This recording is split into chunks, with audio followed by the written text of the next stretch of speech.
Dulu supaya cerdas. Jangan potong agama, malu. Nah, Islam sebenarnya benar. Yang tidak becus, ya tidak, yang dulu hanya pemeluknya tidak paham, karena mereka tuh karena bagaimana ya, tidak berpikir, hanya mikirkan permen, pahala, imbalan seperti taman kanak-kanak. Padahal ilmu yang lebih penting pengetahuan yang benar, siapa Allah yang siapa itu Allah.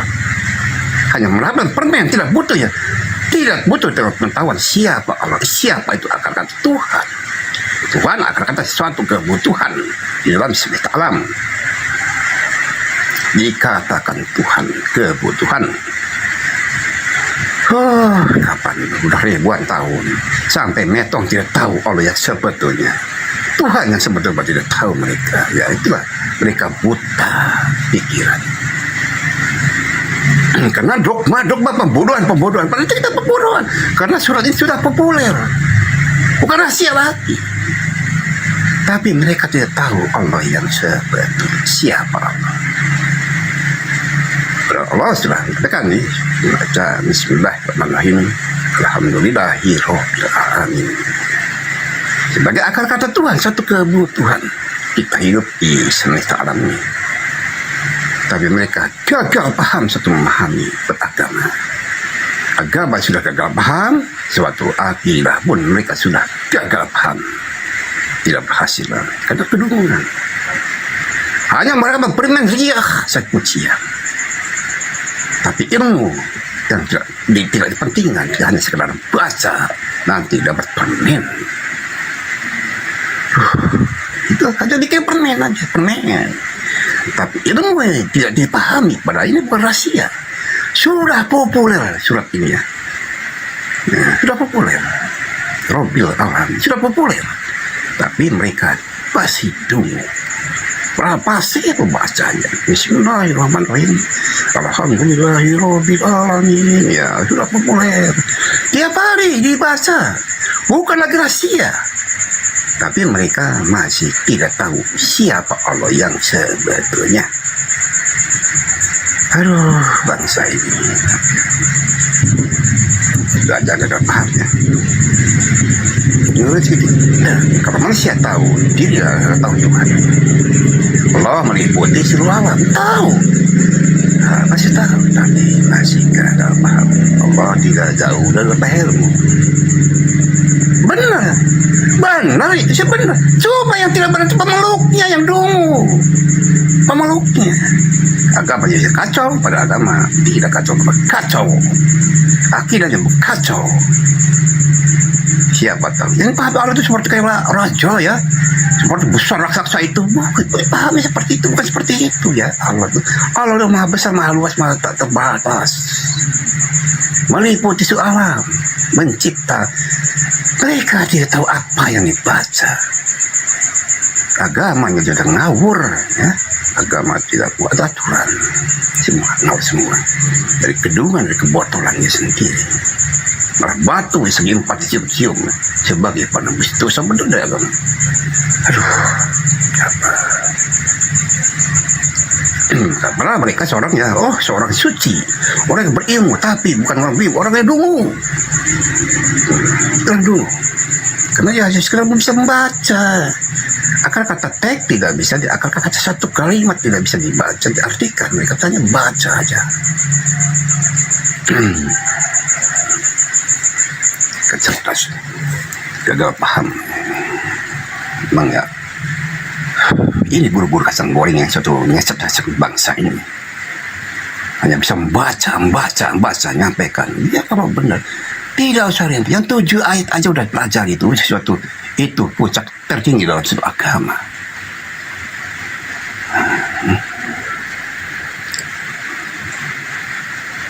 Semoga ini memang ini ya.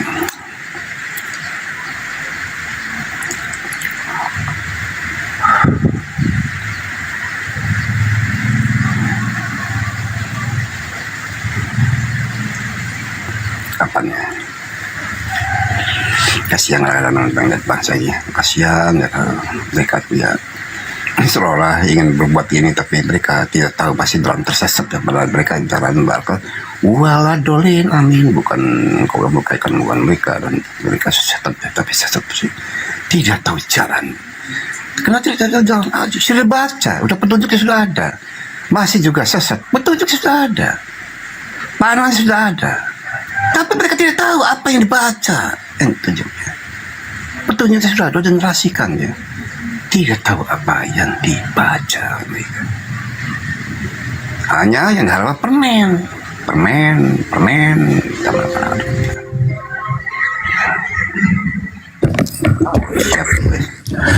Halo, selamat pagi. Ya, selamat pagi, silakan. Ini ada tentang sebab bagaimana pemahaman. Udah saya jelaskan tadi. Dari tadi ngoceh aja kayak Paulus lagi kerasukan gitu. Iya, karena bahasa dungu, bahasanya botol ini, bahasa botol yang tidak tahu. Anda bahas apa gitu? Memang Anda kenal Tuhan Anda? Ya kenal. Siapa Tuhan Anda? Tidak ada Tuhan, saya tidak ada Tuhan, tapi saya Siapa Tuhan Anda? tidak ada Tuhan, tapi saya tahu Tuhan saya. Siapa Tuhan Anda? Saya Tidak tanya. ada Tuhan, seperti Anda tidak Tuhan. Tidak ada Tuhan. Allahu Akbar. Apakah Anda berakal? Tidak ada Tuhan, tidak ada Tuhan. Apakah Anda berakal? Ya berakal, seperti Anda. Mana akal Anda? Tunjukkan akal Anda mana? Akal sangat simpel itu, sangat simpel. Mana akal Anda? Mana? Tunjukkan, saya mau tahu. Itu, ya.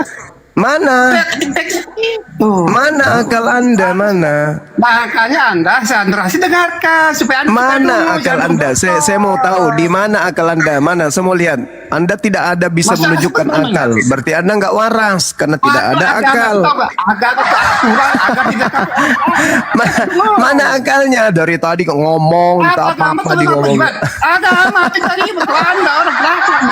Dari tadi dia ngomong apa rek ngomong sana sini ngomong piye.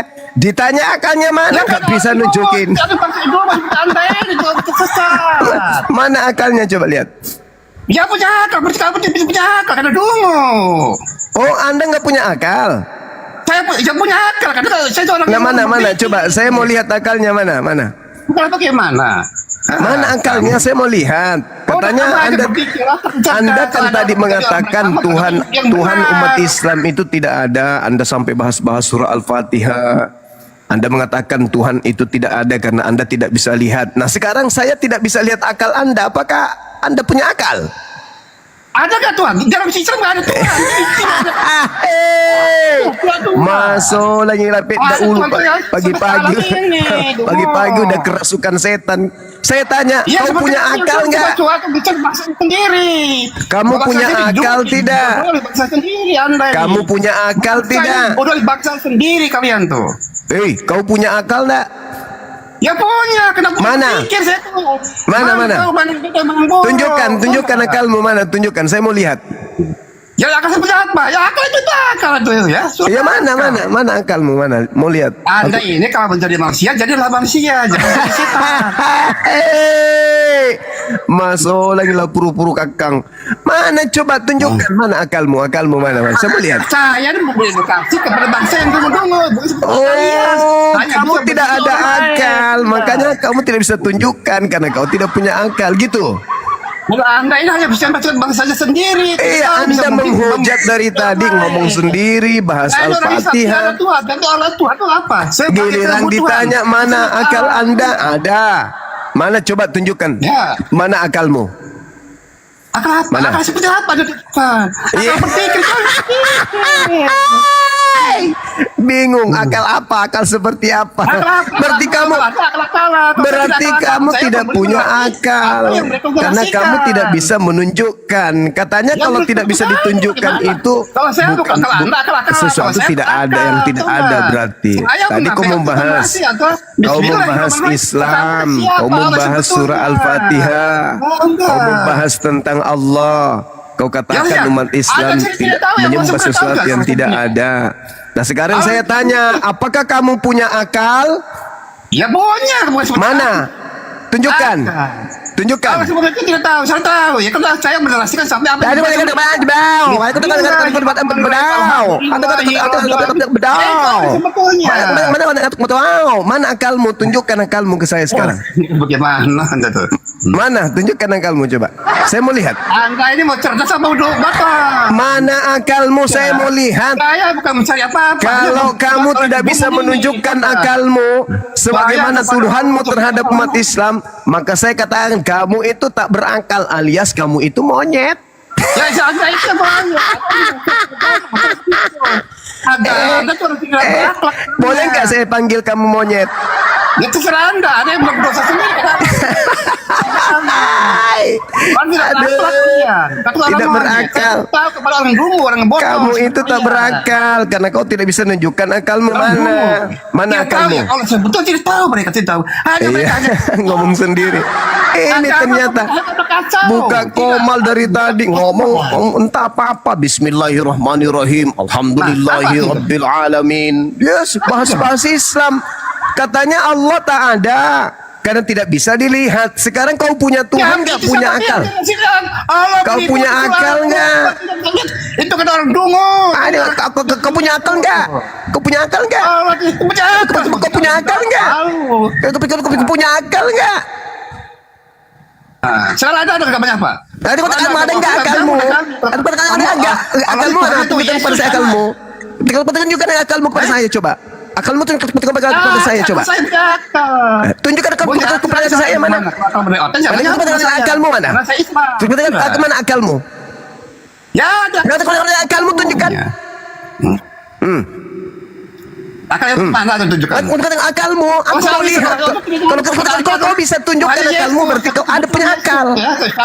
Sekarang mana yang mereka tunjukkan kepada akalmu? Aku mau lihat. Tunjukkan akalmu kepada saya mana? Coba. Mana akalmu? Mana akalmu coba? Mana akalmu mana? Tunjukkan saya akalmu coba. Mana? Sudah kelas Anda. Saya mana akalmu mana? Saya dikasih kata-kata dari surat Al-Fatihah ya. Coba lihat akalmu mana coba? Alhamdulillahirobbilalamin. Saya mana akalmu? Sebetulnya akalmu mana? Coba tunjukkan kepada saya. Tunjukkan kepada saya akalmu. Saya bukan menyampaikan pada saya dari masalah generasi. Coba kau tunjukkan akalmu kepada saya. Ada enggak? Masih dungu-dungu aja.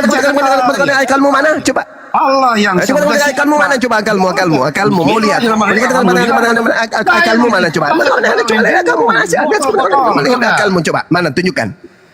Akal bagaimana? Masa lagi lapar makan babi. Kau dari tadi kau bahas Al-Fatihah, kau bahas Tuhan saya. Sekarang saya mau tanya, kamu punya akal nggak? Ya, saya kan menceritakan surat Al-Fatihah itu. Ya, tunjukkan kepada saya akalmu mana? Apa mana bagian yang sekarang yang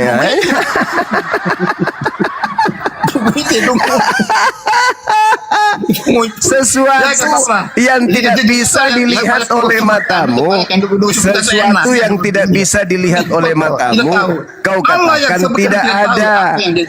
Kau katakan Allah itu tidak ada karena matamu tidak bisa melihat Allah.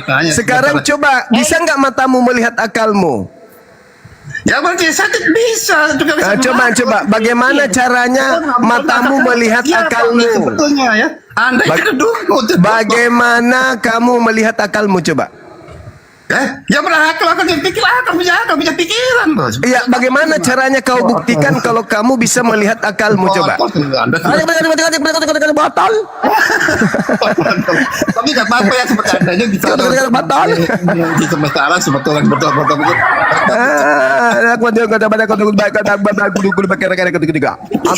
minta kamu tunjukkan akalmu. Bisa nggak kau lihat akalmu? Bisa nggak?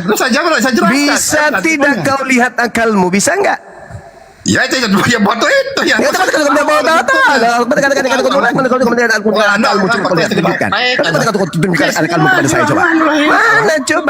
Mana coba? Tunjukkan akalmu akalmu kepada saya. Jangan kau bicara Tuhan dulu. Akalmu dulu kau tunjukkan coba. Akalmu. Aku mau lihat akalmu coba.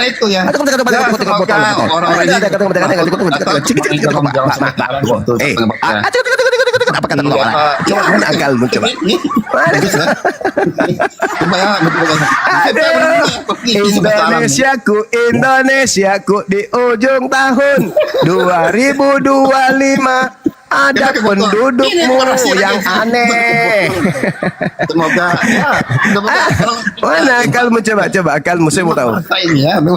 Mana akalmu?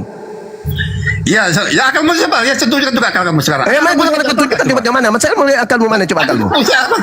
Tunjukkan kepada saya coba di mana akalmu berada coba. Ya coba kamu tunjukkan. Mana akalmu mana? Aku tidak berakal. Coba perlihatkan akalmu sama saya coba. Perlihatkan coba akalmu kepada saya coba. Mana akalmu coba tunjukkan ke saya. Buktikan kalau kau punya akal. Ya sobat, akalmu siapa? Siapa akalmu? Akalmu siapa? Akalmu siapa coba? Kamu tidak berakal karena kau tidak bisa tunjukkan akalmu. Mana coba akalmu tunjukkan. Ya akal kamu tunjukkan bagaimana? Ya akalmu mana? Akalmu. Coba tunjukkan akalmu kepada saya. Saya mau lihat coba lihat akalmu mana? Akalmu mana? Akalmu mana? Akalmu. Aku mau lihat akalmu mana? Coba akalmu mana? Aku mau lihat akalmu. Mana? Buktikan. Akal Bang Sumar. Sedangkan kita pun dia tidak punya itu. Buktikan kalau kau punya akal. Mana buktinya? Mana? Aku mau lihat akalmu. Aku mau lihat akalmu. Akalmu. Aku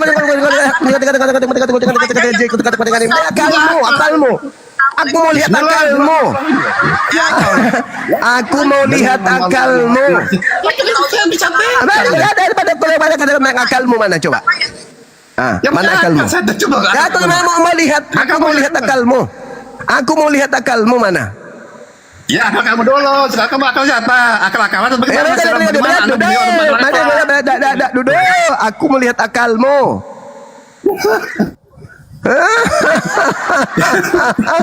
Katamu sesuatu yang tidak bisa dilihat itu tidak ada. Kamu tidak bisa melihat akalmu. Berarti akalmu itu tak ada. Kau katakan sesuatu yang tidak bisa dilihat itu tidak ada. Nah, mana coba lihat tunjukkan akalmu. Ada nggak akalmu? Bedu, ada nggak akalmu? Ya akal kamu dulu tunjukkan. Ya kok jadinya saya?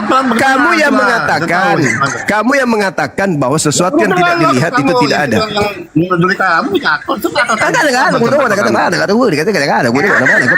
Mana akalmu? Mana akalmu? Akal kamu dulu. Ya saya tidak mengatakan sesuatu yang tidak dilihat itu ada. Kamu yang mengatakan bahwa sesuatu yang tidak bisa dilihat itu tidak ada. Nah sekarang bisa nggak kau lihat akalmu?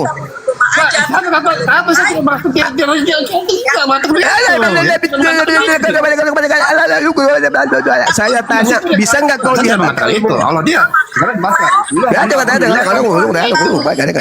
Bisa nggak kau lihat akalmu?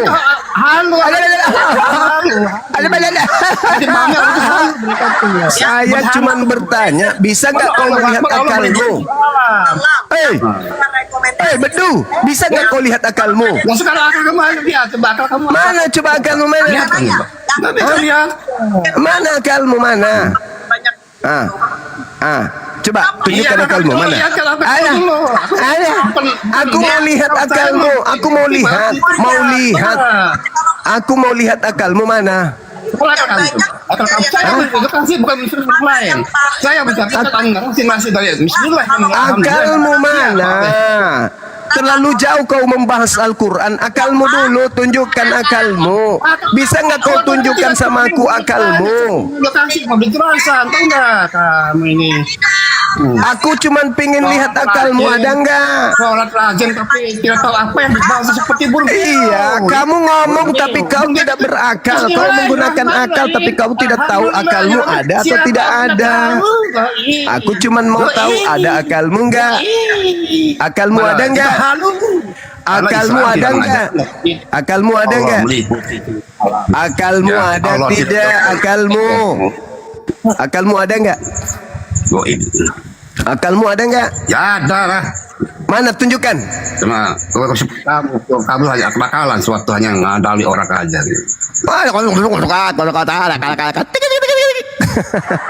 Kamu itu bahas-bahas Islam, akalmu aja kau tidak tahu ada atau tidak ada. Lucu kau itu. Kau buka komal, menghujat, menghina, menista. Ngapain kau bahas-bahas ilmu sesuatu yang tidak ada ilmunya bagimu? Tuyul. Mending kau bahas sembahanmu. Warna apa warna jambutnya Tuhanmu. Mending kau bahas lubang pantatnya Tuhanmu, sudah cebok atau belum cebok. Ngapain kau bahas Islam, tuyul? Ngapain kau bahas Islam? Ngapain kau bahas Al-Fatihah? Membacanya aja kau tidak bisa. Mending kau sekarang cari di mana sisa kulupnya Tuhanmu ketika dipotong pada hari ke-8. Kau cari kulupnya itu kau jadikan jimat. Jangan kau bahas-bahas Islam. Jangan kau bahas-bahas ayat suci Quran. Kalau kau menolak, jangan menolak ente. Bahas Islam, bahas Allah, bahas Quran. Tak boleh. Nanti giliran kamu dibalas, kau bilang kita menghujat. Nanti Tuhanmu bahas, kau bilang kita menghina. Padahal lebih penting kau bahas kulupnya Tuhanmu itu dikubur di mana. Apakah kulupnya Tuhanmu itu juga Tuhan? Karena di dalam kitabmu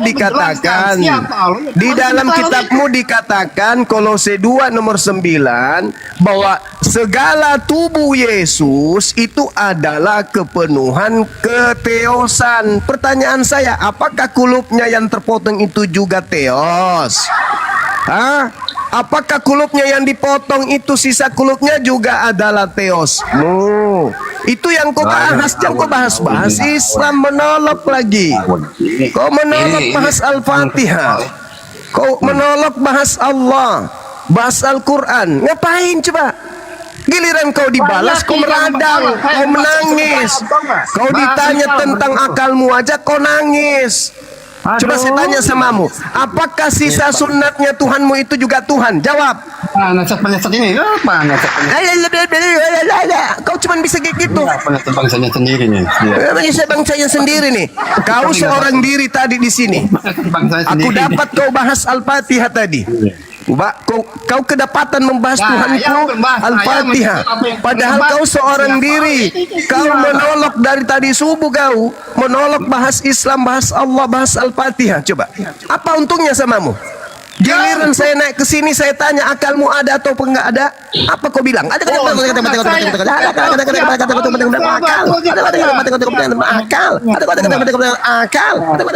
akal. Ngapain coba? Adalah lebih penting kau bahas aja kulupnya Tuhanmu itu apakah juga Tuhan. Sisa potongan sunatnya Tuhanmu itu apakah juga Tuhan? Karena dalam kitabmu Kolose 2 nomor 9, segala tubuh Yesus dari rambut sampai ujung kaki semuanya itu adalah Tuhan. Semuanya itu Tuhan. Kolose 2 nomor 9. Pertanyaan saya, apakah kulupnya Tuhanmu yang terpisah dari nonotnya itu juga Tuhanmu? Nah, bisa menjawab itu. Tuhan tuh langsung kan amnesia kan, amnesia. Tuhan itu apa? Tuhan itu apa? Amnesia kau kan? Amnesia kau kan? Dibahas Tuhanmu langsung amnesia, langsung pura-pura bukan oten kan? Tapi nggak apa-apa, sampah-sampah masyarakat. Sampah-sampah masyarakat. Kau seorang diri tadi. Kau seorang diri dari tadi subuh. Kau bahas-bahas. Tabarakalladzi biyadihil mulku wa huwa ala kulli syai'in qadir. Alladzi khalaqal mauta wal hayata liyabluwakum ayyukum ahsanu amala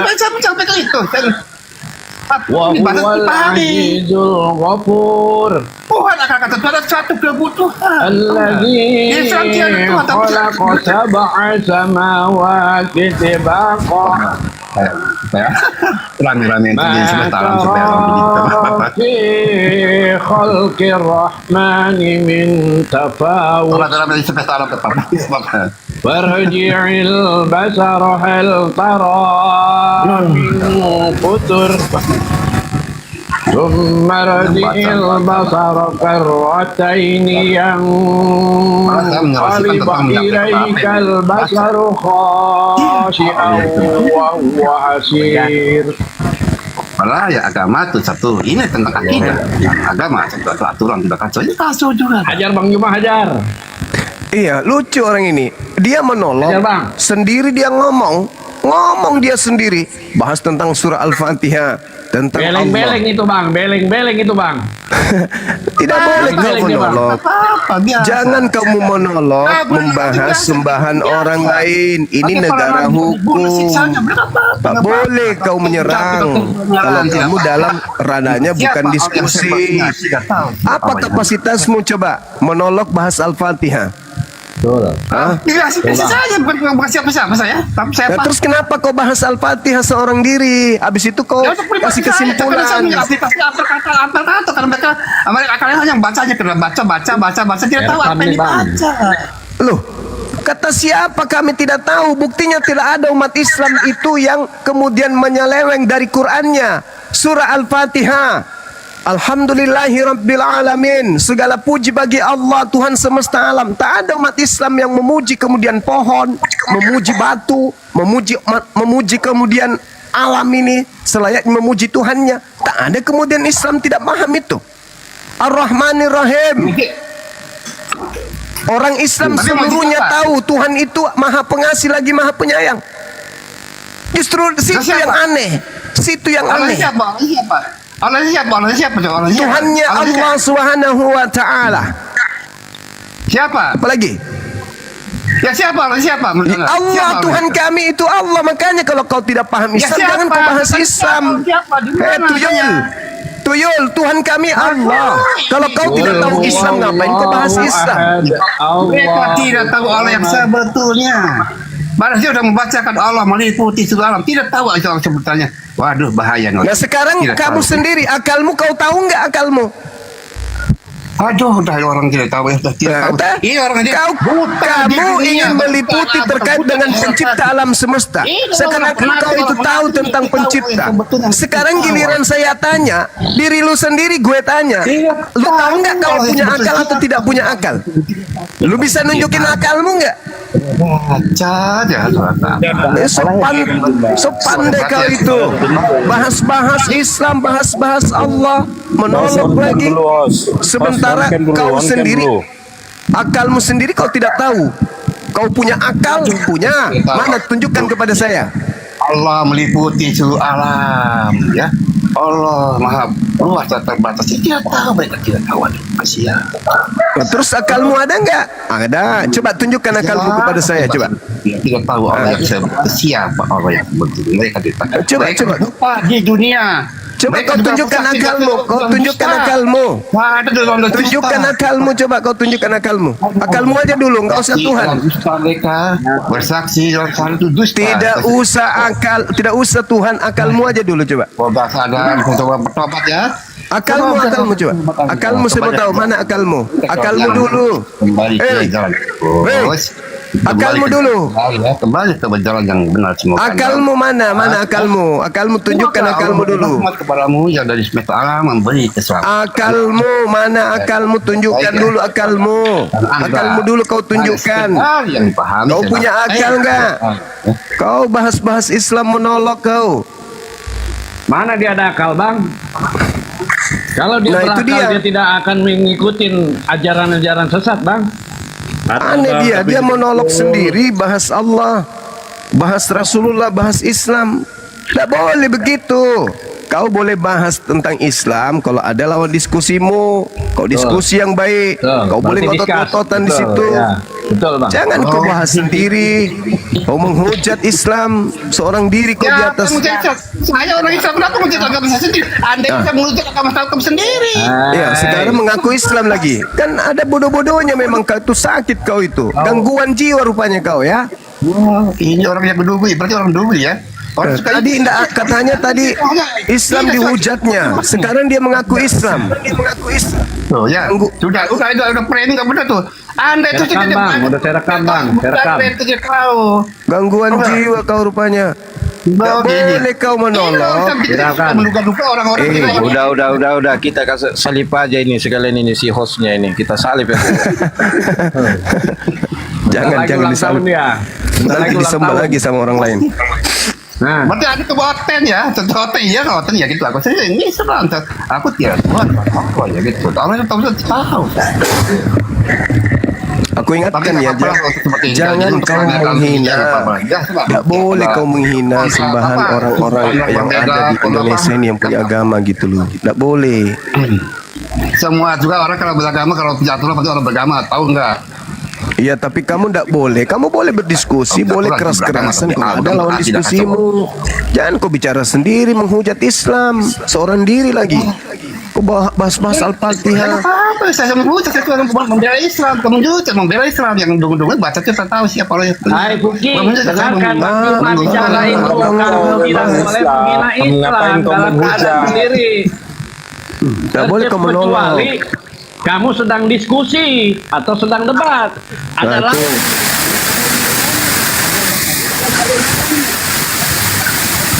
Betul. Aduh, semoga ya mereka bersadar ya, semoga bersadar. Kita hanya mengingatkan kamu, jangan. Bukan Jangan. aku ikut Anda supaya Anda jaga paham siapa oleh sebetulnya. Bukan apa Ya Anda, ngapain coba kau masuk ke ranah itu ngapain? Ngapain kau masuk ke ranah itu ngapain? Udah beres hidupmu Ya rupanya. apa itu saya memang suka aku. Ya ngapain kau masuk ngurusin agama orang? Kamu tidak sedang lagi diskusi. Kamu tidak sedang lagi berdebat. Ngapain kau bahas itu? Ngapain? Dulu ya. Apakah hidupmu sudah bagus, sudah sempurna hidupmu? Beragama yang benar, berakidah yang benar. Ya biarkanlah orang beragama sesuai dengan keinginannya masing-masing. Tidak boleh kau menolak membahas agama orang. Kau bukan hakim di sini, hakim agama bukan. Ngapain coba? Ngapain? Saya itu menjelaskan orang yang baca surat Al-Fatihah itu. Ya ngapain kau bahas kitab Al-Fatihah seorang diri ngapain? Masih lagi emang percaya. Ngapain kau bahas kitab sucinya umat Islam seorang diri? Ngapain? Kacau. Ya biarkan aja mereka cacok. Kau tidak punya hak kemudian menghakimi. Orang ini apa? Kecuali kamu sedang berdiskusi, lagi berdebat boleh. Ini kau ngomong sendiri, membahas Islam, bahas Al-Fatihah, menjelek-jelekkan Al-Fatihah, menjelek-jelekkan Tuhannya umat Islam. Ngapain coba kau seorang diri kayak gitu? Siapa yang menjelekkan dulu? Siapa menjelekkan itu tuh akal-akal. Kau menyangkal lagi.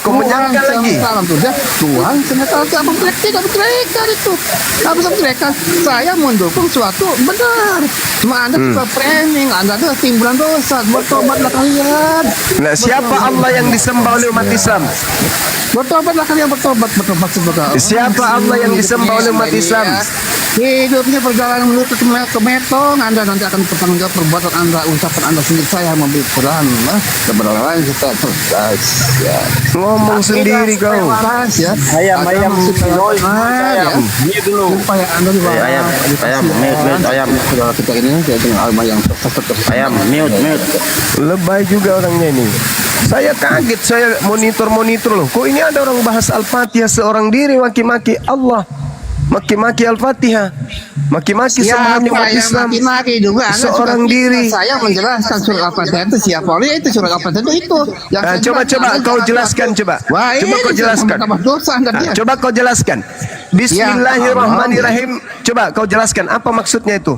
Ya jelaskan Anda udah tahu saya udah pakar orang Islam, udah pakar Anda. Silakan Anda pakar, udah pakar jelaskan Anda. Yang menjelaskan kan Anda tadi. Sudah itu udah jelas, udah teknya udah ada. Kan yang menjelaskan tadi Anda katanya. Ya sudah jelaskan berapa kali saya menjelaskan. Coba saya ingin dengar. Ya, Supaya Anda kamu baca ada sholat tuh. agar Anda supaya sholat kamu dulu, tidak dianggap monolog, coba kau jelaskan. Nah, Bismillahirrahmanirrahim. sekarang Coba. Anda, sekarang Anda jelaskan Anda. Ada surat kamu kayak beliau kan? Bismillahirrahmanirrahim. Alhamdulillah rabbil alamin. Sos, Coba. ngomongnya yang benar. Kau ngomong pun kayak kumur-kumur. Yang benar saya benar. Coba jelaskan. Apa?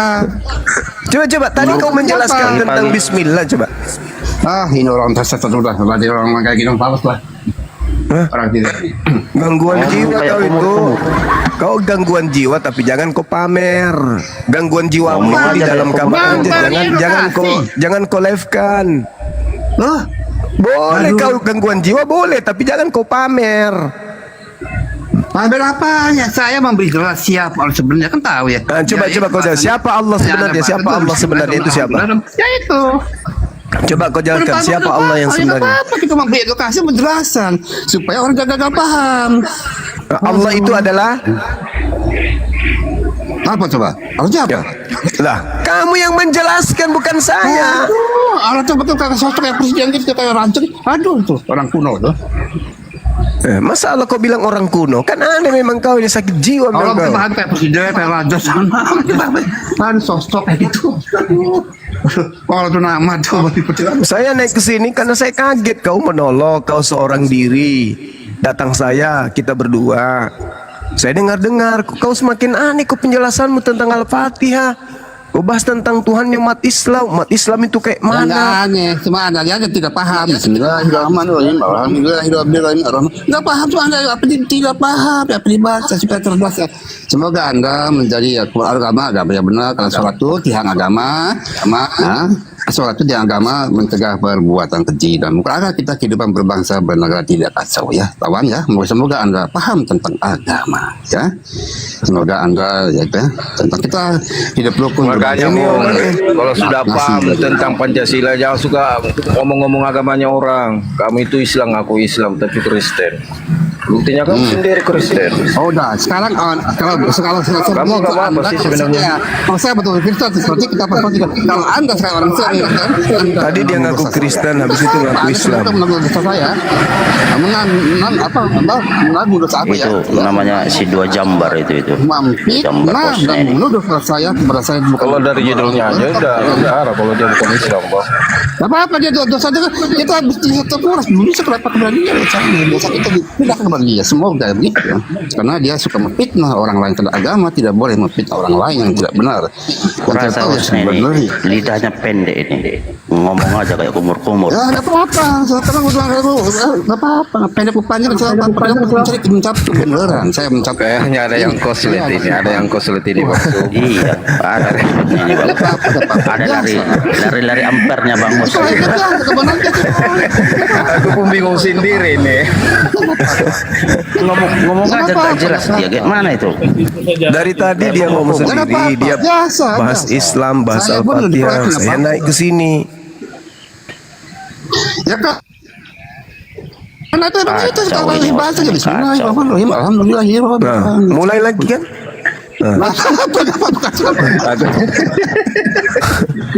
Udah aku pamit Bang Suma. Iya teman-teman. Assalamualaikum. Waalaikumsalam warahmatullahi wabarakatuh. Ini Tomalasa ini Ya, orang semoga sakit. Hah, gangguan jiwa ini. Kamu udah cebok hari ini, udah cebok. Udah cebok. Saya mau tahu yang bapak. Yang Udah. bukan kecil, tapi saya akan memberi pemandangan yang benar. Udah cebok pakai air 1 sendok udah. Semoga mereka sudah. Saya akan sebaik ya. Semoga berbeda paham tentang agama, tentang siapa Allah itu. Lidah pendek. Ya mereka dibaca pun dia tahu apa yang dibaca tidak tahu. Iya, lidah pendek ini, lidah pendek hostnya. Lidah pendek itu Lidah gejala pendek. stroke itu. Ngomong Gejala aja stroke. kumur-kumur. Bentar lagi stroke. Ya apa? Lagi mabuk api. Saya Pendek otak ditaruh di pantat ini. Ya apa-apa otak saya diangkat apa-apa. Tadi saya kan Banyak memberi makan kebenaran. tai. Ya otakmu ditaruh di pantat. Iya. Lumayan bang hiburan pagi ini bang semua. Iya betul. Tidak tahu siapa, tidak tahu ya. Oh, gangguan jiwa memang. Baiklah teman-teman semua, sahabat-sahabat, rekan-rekan muslim di sini, salam kenal semuanya ya. Ya, biar Saya pamit undur diri. Siap, Bang. Silakan hostnya diikat. Ya. Suruh ini telan baterai alkalin. Mudah-mudahan dia sembuh. Iya bang. Ya, saya pamit ya. Assalamualaikum warahmatullahi wabarakatuh. Waalaikumsalam. Silakan Anda premium sebanyak banyaknya nggak apa-apa, pindah nggak apa-apa. Aku dosa dikurangi ya. Boleh limpahkan kepada Anda dosaku ya. Muslim turun semua muslim turun. Oke. Assalamualaikum. Belas nih kopalnya. Gila. Gak apa-apa, gak apa-apa. Sama orang gila ini. Gak apa-apa, biar Orang gila ini hostnya ini bang. Orang gila ini. Ya gak apa-apa kalau gak gila. Nanti kita kembali belajar sendiri nanti. Semoga Allah Al-Fatihah doain kamu besok kamu. Host minum Ya gak kuat dulu. apa-apa, kembali kepada diri Anda sendiri. Kembali kepada hukum sebab akibat ya. Yang menguasai hari pembalasan, Malik Yaumil. Dia kembali kepada Anda sendiri. Ucapan Anda sendiri, doa apa? Kembali kepada Anda sendiri. Semoga Anda beri rahmat nanti dari semesta alam. Kalau ucapan doa akan kembali pada diri Anda sendiri nanti. Kayaknya kurang garam cuy.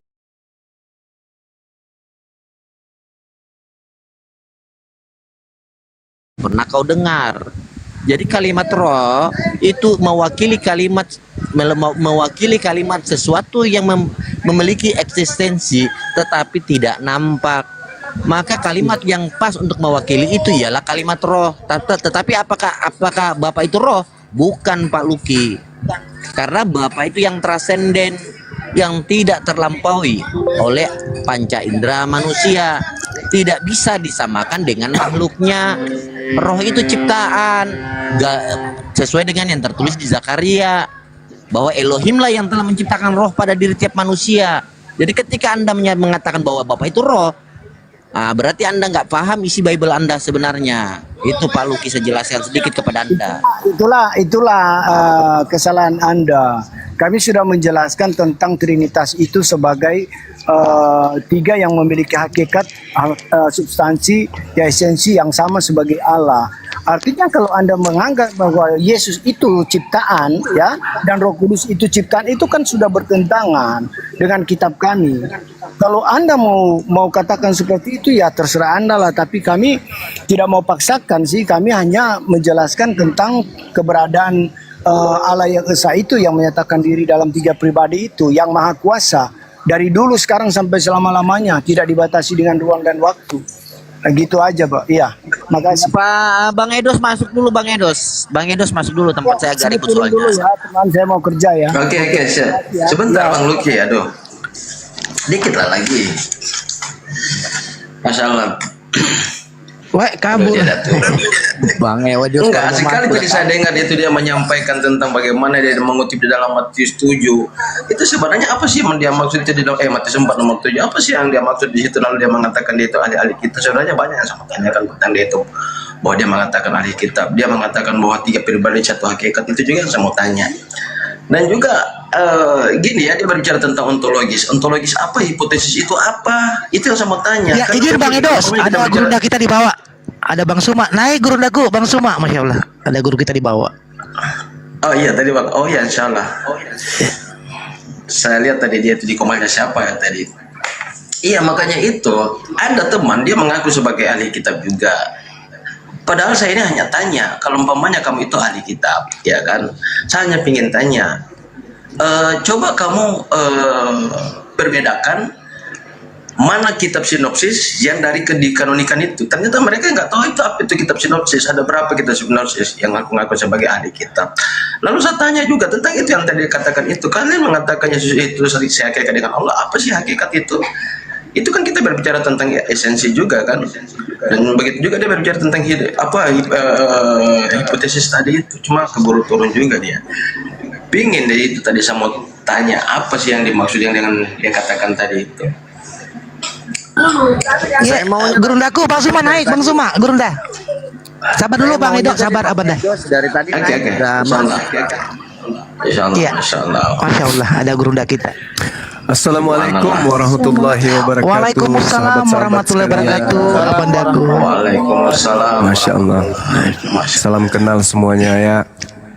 Siap Allah Bunda, salam Akbar. kenal. Ya, kembali ya Bang. Iya, Bang. Abang Kenal cuma balik, Bang. izin kalau Iya silakan. Bang Arya, barakallah fik semuanya. Edos, Bang Edos, semuanya. Iya bang, iya bang. Saya lagi di kantor ini Bang, cuma kebetulan ada lagi habis apel sedikit.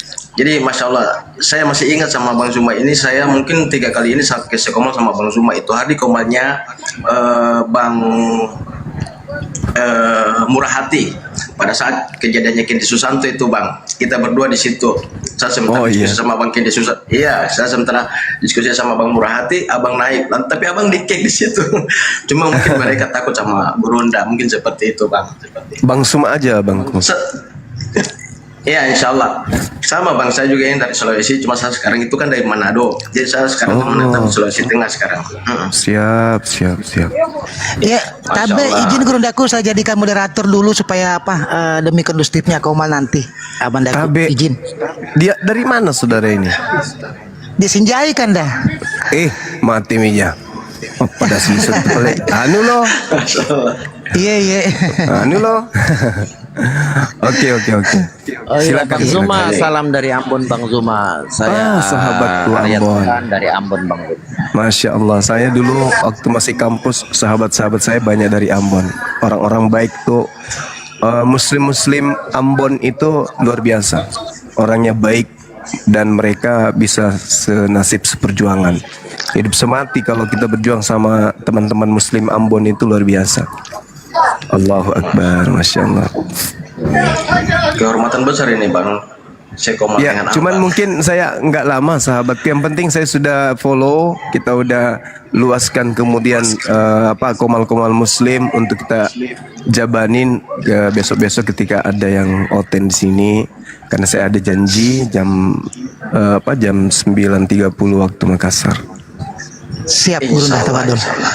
Oh iya siap Bang Zuma, siap Bang. Ya silakan, mana tahu ada oten di bawah yang mau kenalan. Ya, coba kita naikkan dulu siapa saudara kita di bawah ya. Ada Bang Erik nih, Erik TV. Kemudian ada Bang Andidi ya. Ini mungkin satu dulu. Ya, Muslim Ambon itu fanatik, betul. Saya banyak sahabat seangkatan saya, anak-anak Ambon. Mereka betul, meskipun penampilannya mereka itu gaul, tapi ibadah mereka itu alhamdulillah terjaga dengan baik. Saya punya banyak pengalaman dengan teman-teman Ambon saya. Iya, Di Bang Makassar, Zuma. Di Ambon di memang Makassar orang itu- Ambon rata-rata seperti itu memang. Ya, Masya Allah. Di Makassar itu kita kenal Muslim Ambon itu orangnya baik-baik, fanatik, dan mereka hampir tidak pernah bikin ulah di Makassar. Hampir tidak pernah bikin masalah di sini. Anak-anak mahasiswa meskipun kita aktif di pergerakan sama-sama, ya bukan cuma namanya Ambon Manise, mereka yang betul-betul manis dalam tindakan, perbuatan, persahabatan, persaudaraan. Itulah Ambon. Makanya dulu waktu pecah Ambon itu ada perang Sarah, Makassar itu meradang gitu. Meradang, betul-betul meradang. Karena kita merasakan kedekatan dengan para pelajar dari Ambon ke Makassar, ke Sulawesi. Anak-anak Ambon itu seibarat mutiara bagi kita di sini. Mereka anak-anak baik. Saya angkatan 98 dari Universitas Muslim Indonesia dan sekaligus dari AIN dulu. IAIN dulu, sekarang sudah jadi UIN. Dan saya banyak berteman dengan sahabat-sahabat saya, orang-orang manis dari Ambon. Masya Allah. Kalau yang baru naik ini pisang Ambon, beda lagi. Iya. Masya Allah. Dari UIN Ambon ya Bang Zuma tadi. Kalau saya dari UIN Assalamualaikum Bang Zuma. Waalaikumsalam warahmatullahi wabarakatuh. Lagi gitu. Kemarin dicari-cari pas kita diajak masuk komalnya, kita lagi di luar. Seharian saya di luar kemarin. Lagi dulu Bang Zuma.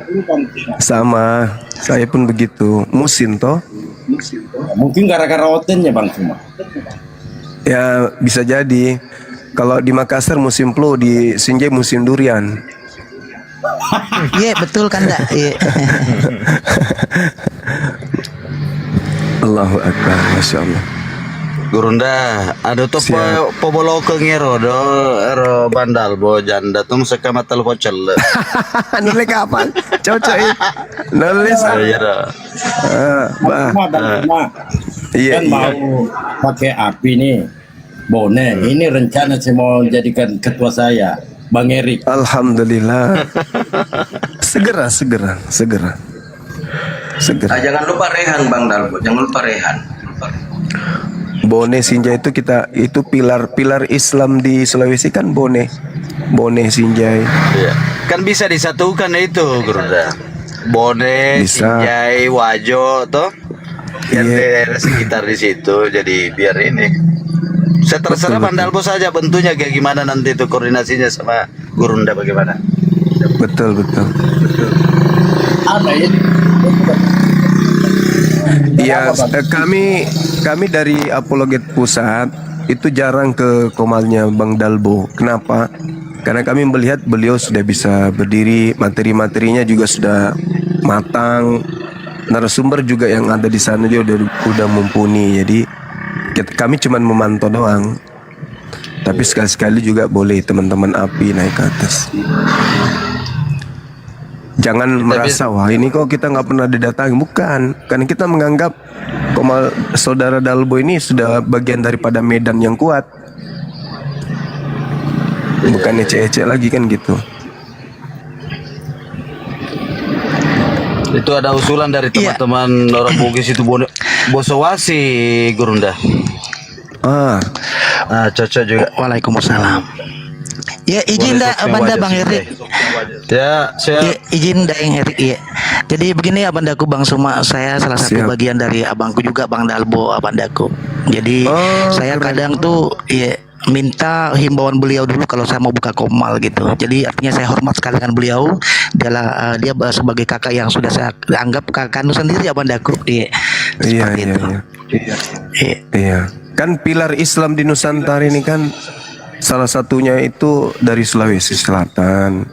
Jadi memang vokal dari Sulawesi Selatan ini terlepas kita ini Makassar, terlepas kita Bugis, ya Mamasa atau apapun itu, Luwu, ya kita harus bersatu memang. Iya. Karena dunia apologet ini kan dunia perang. Andai kan tidak ada negara Indonesia, yang ada hanya Islam, maka para apologet Islam ini jenderal-jenderalnya. Begitu. Assalamualaikum Gurunda. Waalaikumsalam. warahmatullahi wabarakatuh. Bunda Mila, Masya Allah. Kan jenderalnya Bang Zuma. Gimana? Enggak, saya kopral. Jangan Kopral. Saya kopral. Kopral Bunda. Ya silakan dinaikkan otennya. Yang pasti saya bangga kalau sudah dari Sinjai sudah masuk, dari Bone udah Sopeng masuknya. Aduh, kurang apa lagi nih orang-orang Sulawesi ini. Islamnya kembali marwah perjuangan Islam pertama kali. Ini rencana bentuk Bosowasi. Nah, Bosowasi. Nah, Sinya ini apa? Sinjai. Ya, Sinjai. Bosowasi, Gurunda, Bone, Sopeng, Wajo, Sinjai. Ay, cocok lah deh itu pelek. Iya, iya roh. Kau waktu Gurunda ke Bone dulu sekali-kali ngopi-ngopi apa sekaligus mungkin sama Bang Dalbo berhubungan. Bisa Tonji. Bone na pusana kan Bone di tengah-tengah. Iya bisa Tonji. Karena guru-guru saya banyak di sana di Bone. Kita kan saya juga darah Bone bosku. Mama orang sana juga. Kami dari turunan Bone juga. Palatai, ya cocok lah. Dia kok nesengi? Bawis na intelijen ka. Bisa. Allahu Akbar, Masya Allah. Berarti Bang Zuma ini berarti termasuk saudara saya. Karena apa saya bilang saudara? Karena kami daripada Kesultanan Buton yang memiliki hubungan kesaudaraan dengan Kesultanan Bone. Ya betul, Buton, Bima, kita itu saudara semua.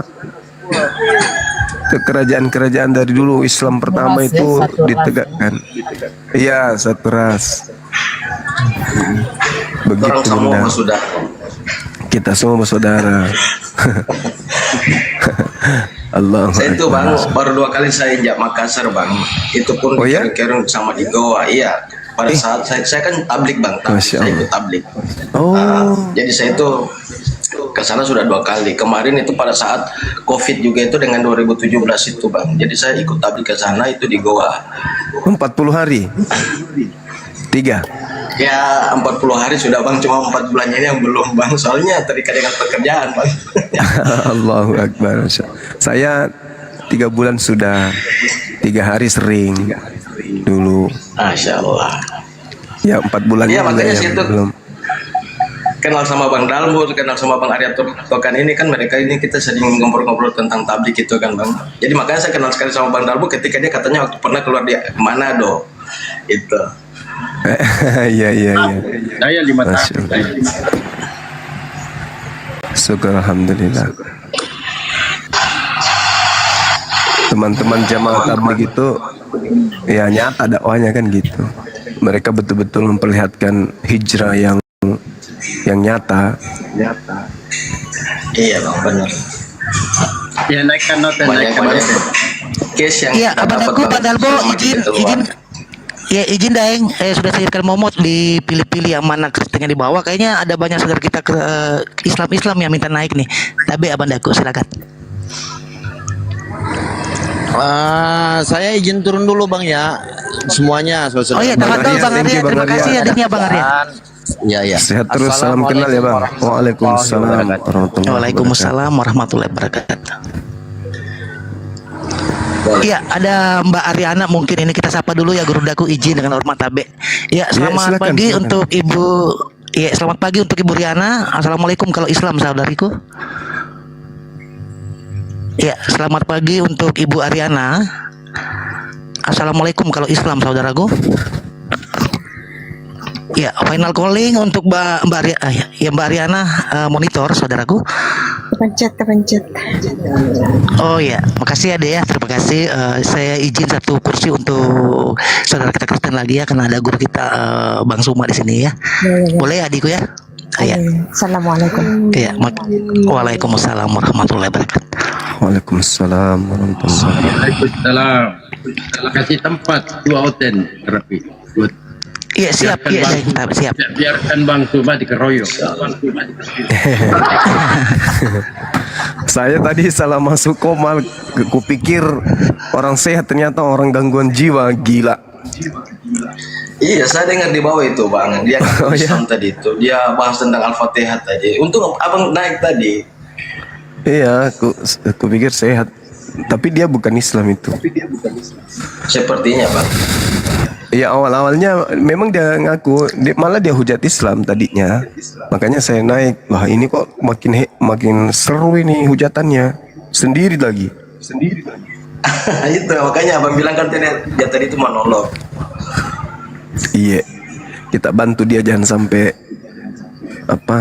ada yang laporkan sebelum itu, makanya kita naik.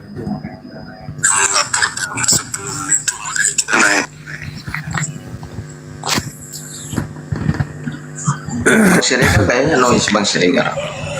Ya, ada Bang Segar, kita sapa dulu ya, izin Guru dah. Bang Segar, selamat pagi saudaraku. Kalau Kristen assalamualaikum, kalau Islam saudaraku. Weh, lah cipe ye. Cuplis ini cuplis. Iya. Ya, Segar. Oh, Segar. Meriam bambu. Oh, segar ini Bang. Bambu. Iya. Meriam bambu gitu. Udah lama juga dia. Segar. Bambu. Anak angkatnya Bang Dalbo ini. Kapan kau pintar bambu?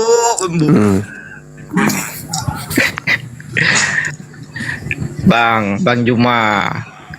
Sebenarnya kau itu diam dulu lah, aku ngomong sama Bang Juma ini. Lanjutlah. Slow gitu lah, Bambu. Bang, sebenarnya Bang Juma ini tahu ada keanehan di Al-Quran itu tahu. Cuma Bang Juma ini ya bertahan sakit, dilepas sulit. Bang Juma itu gitu dia, aku tahu. Isi Quran kau tuh tahu, yang aku tahu. Gitu loh Bang, aku serius. Sebenarnya kau itu Bang pengen melepas. dari Islam itu pengen, aku tahu. Sebenarnya Tapi yang iya, sakit secara global itu adalah kecemburuan akidah. Yang cemburu terhadap kesempurnaan akidah Islam itu ya kalian. nggak ada. Kalian tidak tahu bagaimana Siapa yang cemburu? Nggak ada yang cemburu. ucapan Yesus ketika Yesus datang ke Bani Israel, kalian tidak tahu Yesus suaranya seperti apa. Padahal Yohanes 10:27, aku mengenal muridku, aku mengenal pengikutku, mereka mendengarkan suaraku. Apakah kalian tahu apa suara Yesus yang terlontar dari mulut Yesus? Kalian tidak tahu. Kalau kami sampai hari ini suara Nabi Muhammad masih terngiang di telinga kami. Ketika Nabi Muhammad kemudian mengatakan, innamal mu'minuna alladzina idza dzukirallahu wajilat qulubuhum. Suara itu terngiang. Dan lisan Rasulullah itu kemudian tersimpul di dalam Al-Quranul Karim. Jadi ketika kami ingin mendengarkan suara beliau, cukup kami membacakan Quran. Nah, itu suara beliau. Nah sekarang Yesus kira-kira ngomong apa pada saat dia jadi guru di tengah kaumnya Israel? Nah bingung kan? Ayo, kabur kan? Ketika Yesus di bait suci, apa yang Yesus sampaikan kira-kira? Dia mengatakan begini, akulah jalan. Oh itu bahasa Indonesia. Yesus tidak mungkin bahasa Indonesia. Kena kan kau? Makanya antara kamu dengan kami itu ada perbedaan yang mencolok. Apa itu? Kalian mengalami sindrom kecemburuan akidah. Kalian cemburu terhadap agama Islam. Saking cemburunya, segala upaya kalian lakukan untuk menghina Islam, menjatuhkan Islam, menghujat Islam, menyerang Islam, memframing Islam, dan seterusnya. Kami tidak pernah mengusik agama kalian. Islam tidak pernah mengusik. Islam itu tidak pernah ada tokoh Islam yang kemudian membuat Bible dalam bahasa Arab. Nggak ada. Atau orang Islam membuat Al-Quran dalam bahasa Yunani. Itu nggak ada. Atau umat Islam membuat terjemahan Al-Quran dengan terjemahan Yunani, atau terjemahannya menggunakan istilah-istilah Kristen seperti Kristus, Apostolos, Biblos. Gak ada. Karena kami umat Islam tidak pernah cemburu. Yang kemudian membuat tatanan agar Islam itu dibuatkan duplikat yang bisa merusak Islam adalah kelompok-kelompok yang melihat Islam itu sempurna. Maka karena dia melihat Islam itu sempurna, mereka mencoba untuk merusak Islam itu dengan cara apapun. Mereka ingin merusak Islam. Islam ada nggak gerakan untuk merusak agama Kristen? Tidak ada. Kenapa? Karena menurut akidah Islam, sesuatu yang rusak tidak perlu lagi dirusak. Dia akan rusak dengan sendirinya. Dia akan nampak kerusakannya. Tidak perlu kita menjelaskan kotoran sapi itu bau, kotoran sapi itu jorok. Nggak perlu. Kenapa? Karena dunia sudah lihat itu. Jadi Islam tidak pernah sibuk dengan agama orang lain. Islam cuma sibuk membentengi akidah umat Islam itu sendiri dari serangan orang-orang yang ingin merusak Islam. Maka hadirlah para apologet Islam ini. Kami mana ada mau ngurusin agama. Kau mau menyembah anaknya orang, anaknya tante si ini, anaknya om ini, kau sembah, silakan, itu urusanmu. Tapi kami akan angkat bicara ketika kalian kemudian mencoba untuk menghujat Islam, menghina Islam, ya. Baru kami angkat bicara.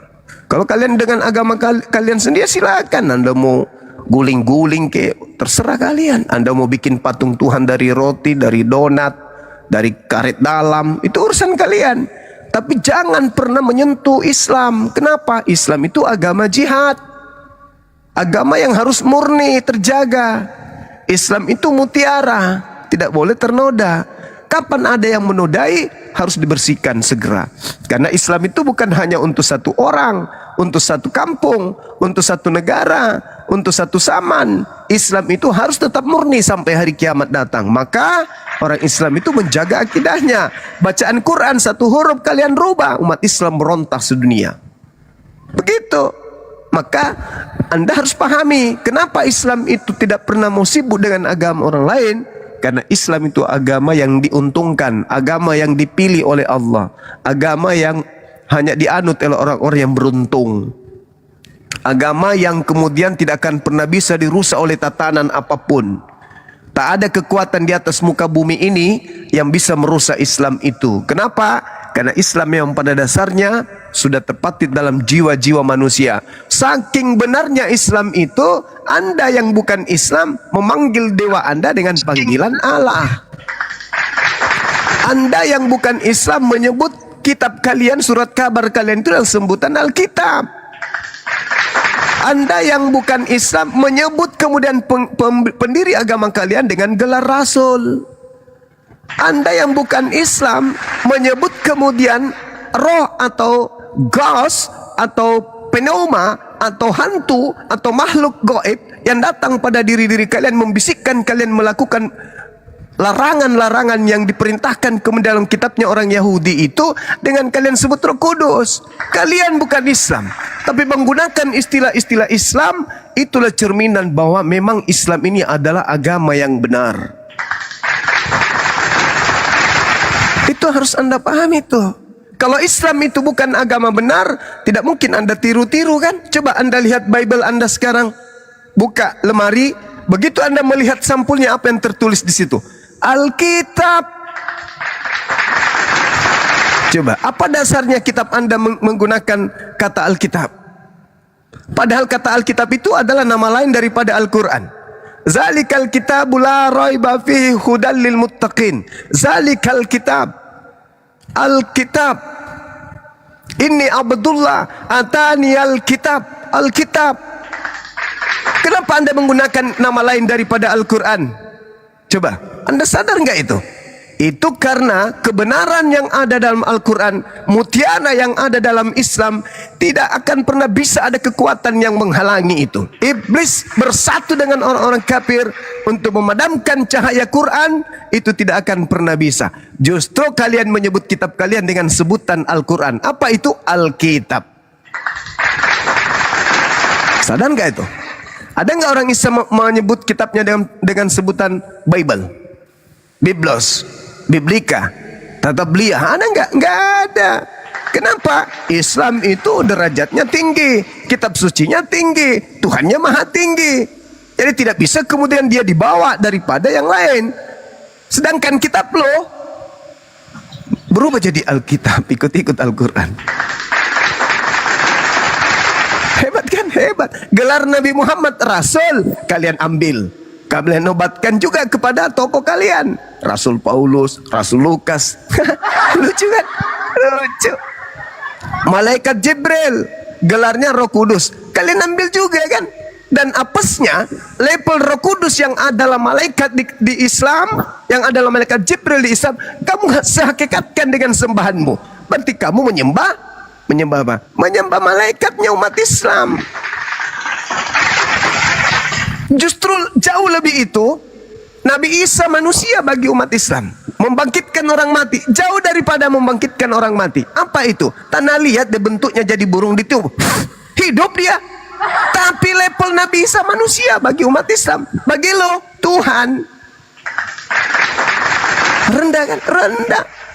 Al-Quran mengatakan khaliqu kulli syai'. Sang Khalik Allah menciptakan segala sesuatu termasuk roh. Sembahanmu roh, rendah levelnya. Islam tinggi, nggak bisa kau kalahkan. Roh, sembahanmu roh kan? Ya, roh itu bagi Islam cuman ciptaan Tuhannya umat Islam. Tuhanmu anak Maria kan? Manusia. Manusia bagi Islam itu hanya ciptaan. Kau menyembah ciptaan. Oh, derajatmu rendah, Islam tinggi, jauh. Al-Quran, apa Al-Quran itu? Kalimatullah, kalamullah. Apa itu kalamullah? Kitab yang diwahyukan oleh pencipta langit dan bumi kepada batin baginda Rasul Muhammad SAW, kepada akal sehatnya, kalbunya, lalu kemudian dilisankan melalui mulutnya. Kitab lo dari mulut Yesus nggak? Enggak. di bawah derajatnya. Maka pantaslah kemudian kalau kalian terseok-seok dari belakang mengejar kami tapi tetap aja tertinggal. Sulit itu, sulit kalian untuk bersaing dengan kami. Kenapa? Kedudukan kitab kalian dengan Al-Quran nggak bisa disetarakan, nggak bisa. Dengan hadis nggak bisa juga, apalagi hadis sahih. Oh, nggak mungkin, mustahil bisa duduk setara dengan hadis sahih. Bagaimana dengan hadis dhaif? Nggak bisa juga.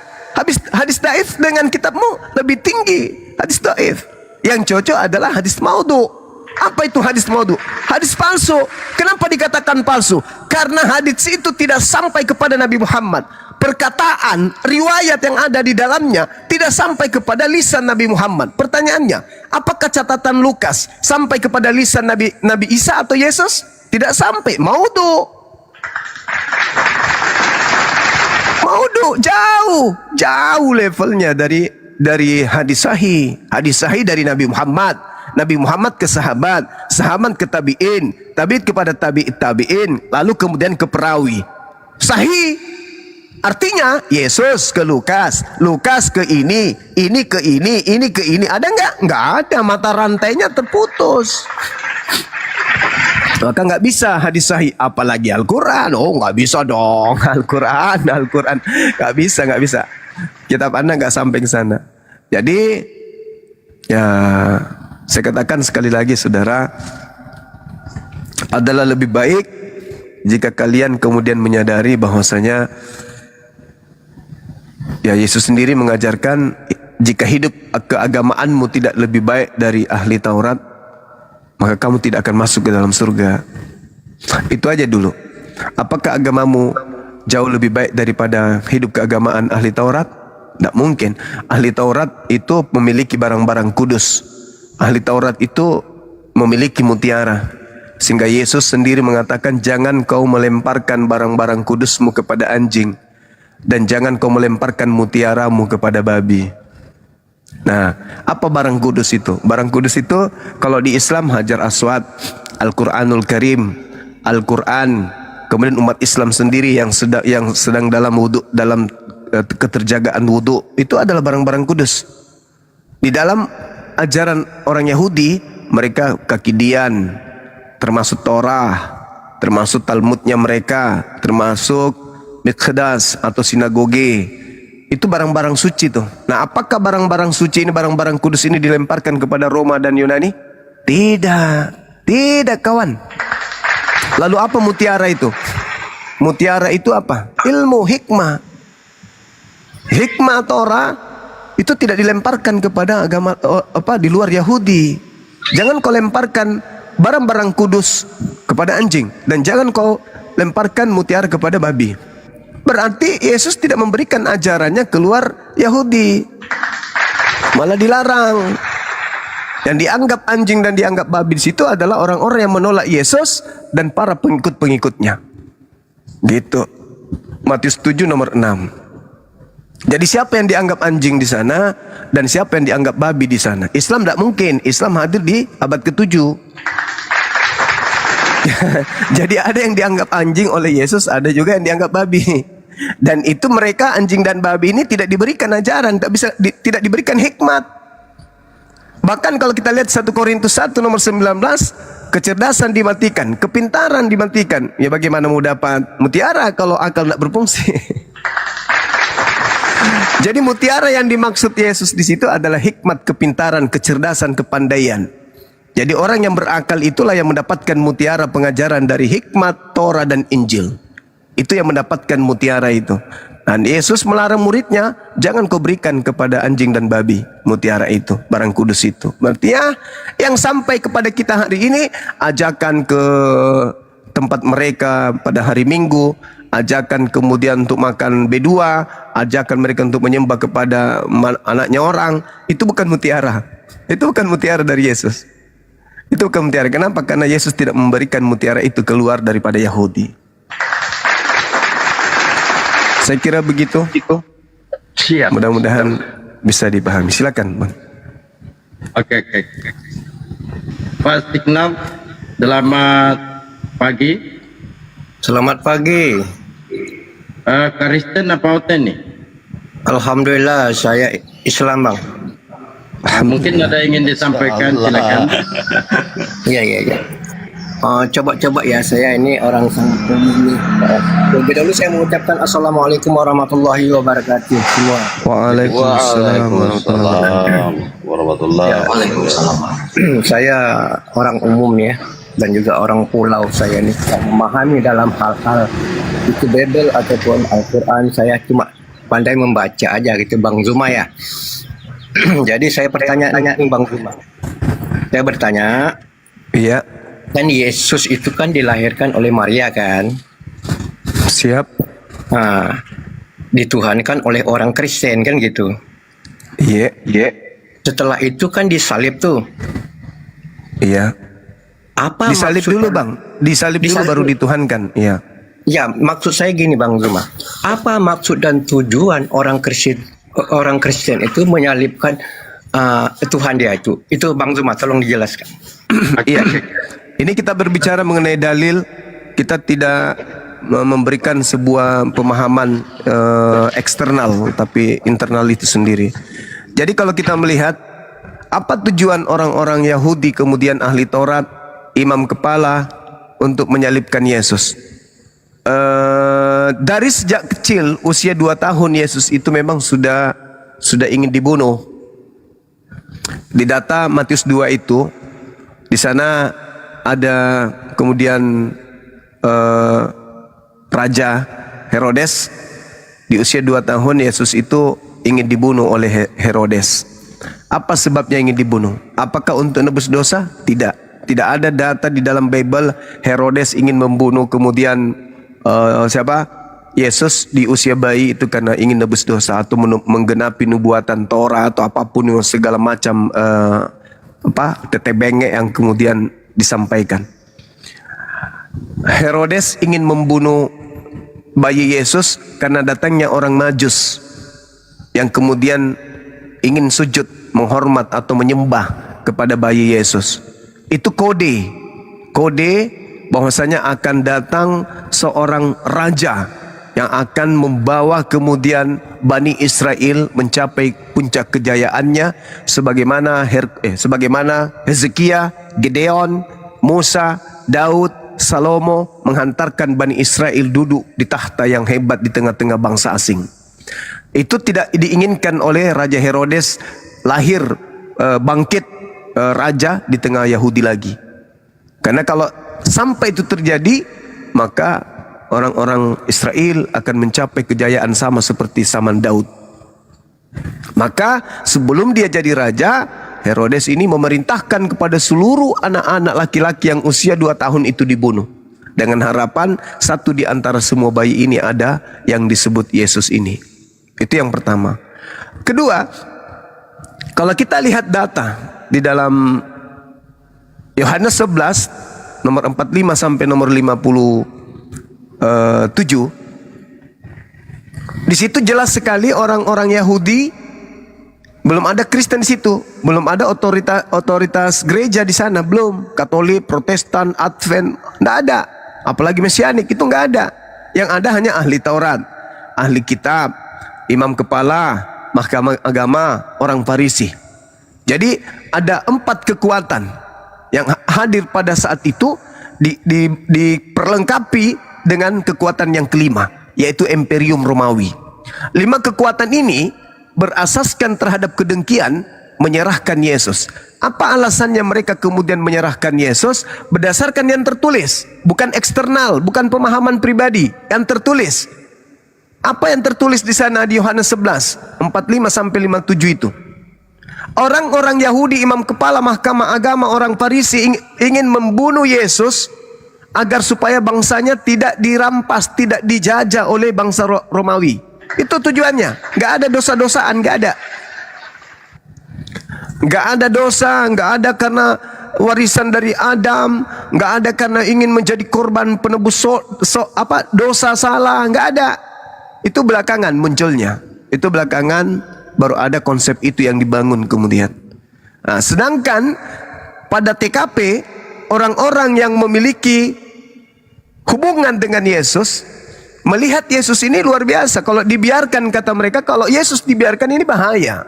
Orang akan semakin banyak percaya kepada dia. Dan kalau itu terjadi, maka bangsa Romawi akan datang merampas tempat suci kita dan merampas bangsa kita. Maka tahun itu Imam Besar Kayapas bernubuat. Apa nubuat Kayapas? Yesus harus mati untuk bangsa Israel. Titik. Nomor 53, maka mulai hari itu mereka bersepakat membunuh Yesus. Jadi tak ada itu dinubuatkan di Yesaya 53, di Yesaya 9, pret, itu nggak ada itu. Itu karangan, itu adalah sesuatu yang mereka buat-buat sendiri. Tak ada itu. Itu dinubuatkan ini. Kalau dinubuatkan, kenapa Kayapas sebagai imam besar tahun itu juga bernubuat? Kenapa harus melakukan kesaksian palsu? Kenapa harus membuat tipu muslihat? Kenapa iblis harus kemudian merasuki Yudas? Kalau memang sudah ada nubuatan, artinya sesuatu yang direncanakan oleh Tuhan untuk menyelamatkan. Kenapa seperti itu adanya? Jadi ketika saudara bertanya, maka yang menjawabnya adalah internal Bible itu sendiri. Maka kalau misalnya ada yang menolak ini, ya saya katakan musuh mereka memang Bible. Silakan saudara yang bertanya tadi sekali lagi baca Yohanes 11 45 ayat data 45 sampai 57. Begitu ya. Kita tidak memberikan sebuah penafsiran, tapi itulah yang ada yang tertulis di internal mereka sendiri. Sekira begitu. Iya, Gurunda. Siap. Sambil menunggu Oten ini, mungkin saya kepingin tanya ini, ada suatu data ini. Yang sebagaimana kita kenal, Gurunda, Kristus itu kan lahir dari rahim Bunda Maria.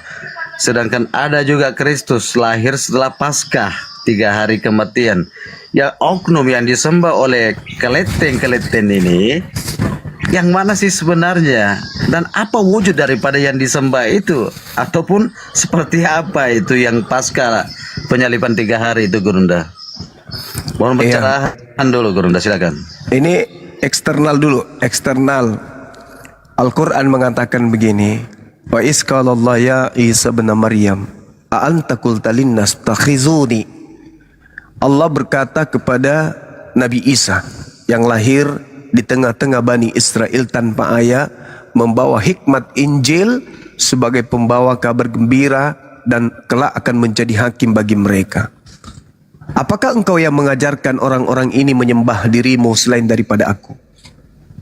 Itu eksternal. Apa kata Nabi Isa? Tidak. Qala subhanaka ma yakunu li an aqula ma laysa li bihaqq. Aku tidak pernah mengajarkan. Maha suci engkau ya Allah, aku tidak pernah mengajarkan sesuatu yang bukan hakku untuk aku katakan. Jadi Nabi Isa menolak itu. Aku tidak pernah. Nah, ketika ada pertanyaan siapa yang mereka sembah, kalau kita ingin mengikuti mereka, mereka menyembah anak Maria. Tapi kenapa kemudian di dalam Matius 7, di internal mereka, Yesus menolak? Yang menyembahnya disebut sebagai pelaku kejahatan. Maka ketika mereka bernubuat, mengusir setan, ngobati orang sakit, sembuh nggak? Sembuh. Mereka bermujizat, bermujizat nggak di situ? Bermujizat. Siapa yang mereka panggil? Yesus. Lalu kenapa Yesus tidak mengenal mereka? Nah, itu pertanyaan besar. Berarti ada Yesus lain yang datang ketika mereka panggil, yang membantu mereka bermujizat. Karena Yesus sendiri mengatakan, ini internal lagi nih, di dalam Matius 24:24, sebab Kristus palsu. Tuh. Apa? Kenapa Kristus palsu ini? Akan datang melakukan tanda yang dahsyat. Lalu bermujizat. Lalu melakukan kekuatan-kekuatan. Untuk apa? Sekiranya mungkin menyesatkan orang-orang pilihan juga. Nah, jelas kan? Internal lagi. Matius 24 nomor 4 nomor 5. Waspadalah kepada penyesat yang datang kepadamu memakai namaku dan berkata akulah Mesias. Nah, jelas kok. Mereka akan menyesatkan banyak orang. Nah, jelas internal. Kita enggak mentafsirkan, tapi itu internal. Jadi apabila ada orang berkata ada Mesias di sini, ada Mesias di sana, jangan kau percaya. Nah, itu buktinya. Ini ucapan Yesus kepada Bani Israel. Selepas daripada itu ada nggak yang pernah mengaku bertemu Mesias di padang gurun? Ada. Apa kata Yesus? Jangan percaya. Jelas. Jelas itu. Jadi kalau ditanya, Yesus yang mana yang mereka sembah? Kalau kita ingin mengatakan Yesus anak Maria,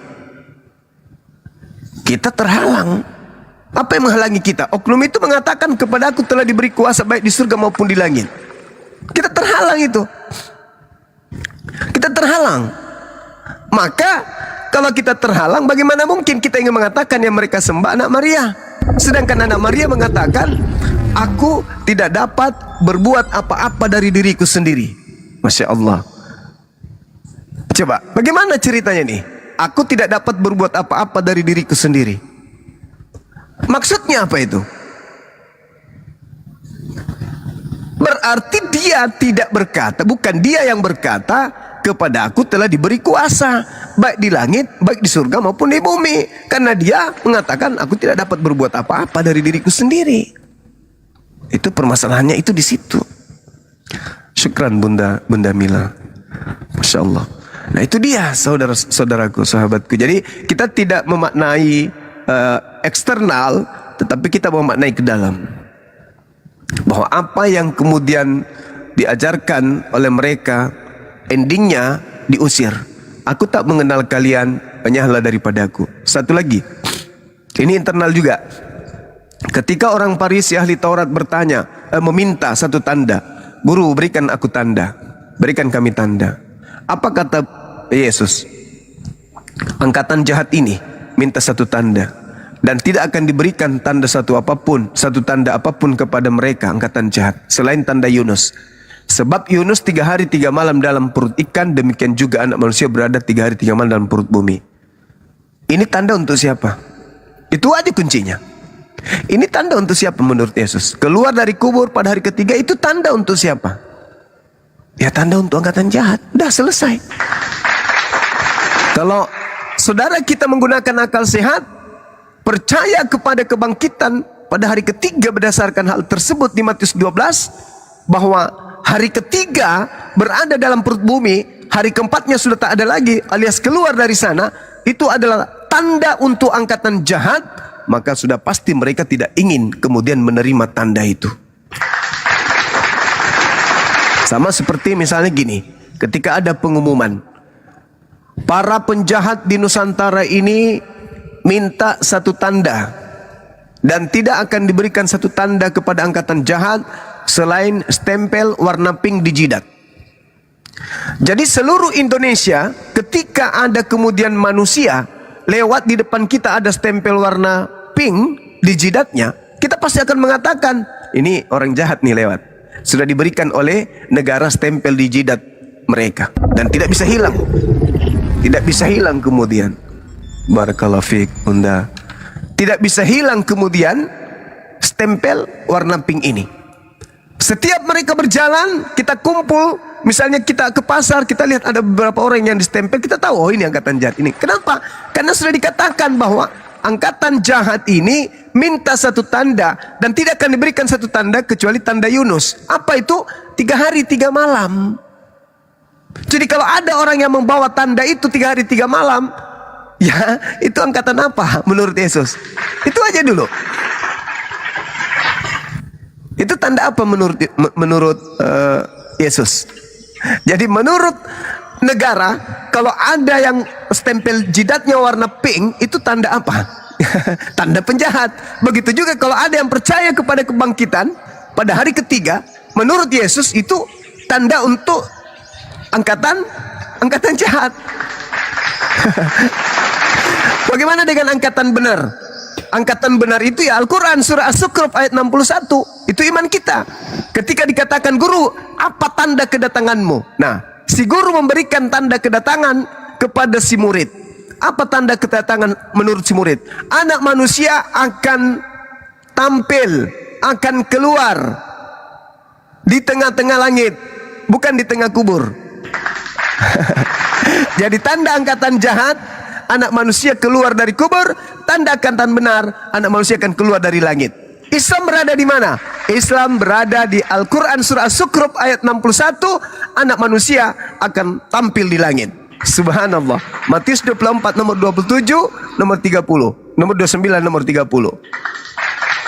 Jadi tanda untuk angkatan jahat dan tanda untuk angkatan benar itu berbeda.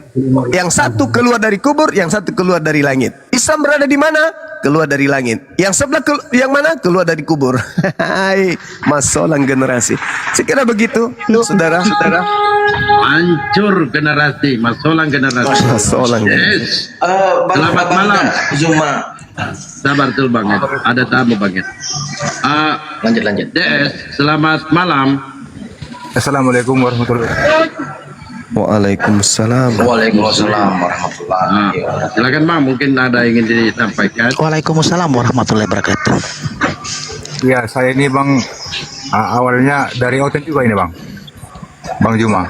Siap. Tapi masih goyang Bang. Siap. Ini ada mau saya tanyakan Bang tentang Tritunggal Bang. Itu Bang. Ya, gimana?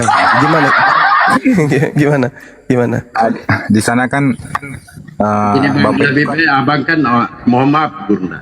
Abang kan mualaf, mending Iya, Bang. bertanya Islam, jangan bertanya Tritunggal. bukan Bang. Nanti Bang, itu sampai ke sana juga nanti Bang. Nggak apa-apa Bang. Yang penting kita ada data, nggak masalah. Silakan. Iya Bang. Kalau data Tritunggal itu kan nggak ada di Bible itu Bang. Ada Bang, ada. Oh ada, oke. Maksudnya Ada. di sana kan Bapak itu kan sebagai sang sumber, Anak itu kan sebagai juru selamat, Roh Kudusnya sebagai penghibur dan penolong. Di situ di dalam Yohanes ada pengakuan Yohanes di situ kan katanya pengakuan Yesus kan dia tidak akan bangkit sebelum Roh penolong itu datang Bang. Itu merujuk kepada siapa itu Bang? Roh penolongnya? Roh penolong itu ini internal ya. Kalau roh penolong itu kita lihat di dalam Yohanes 16. Iya.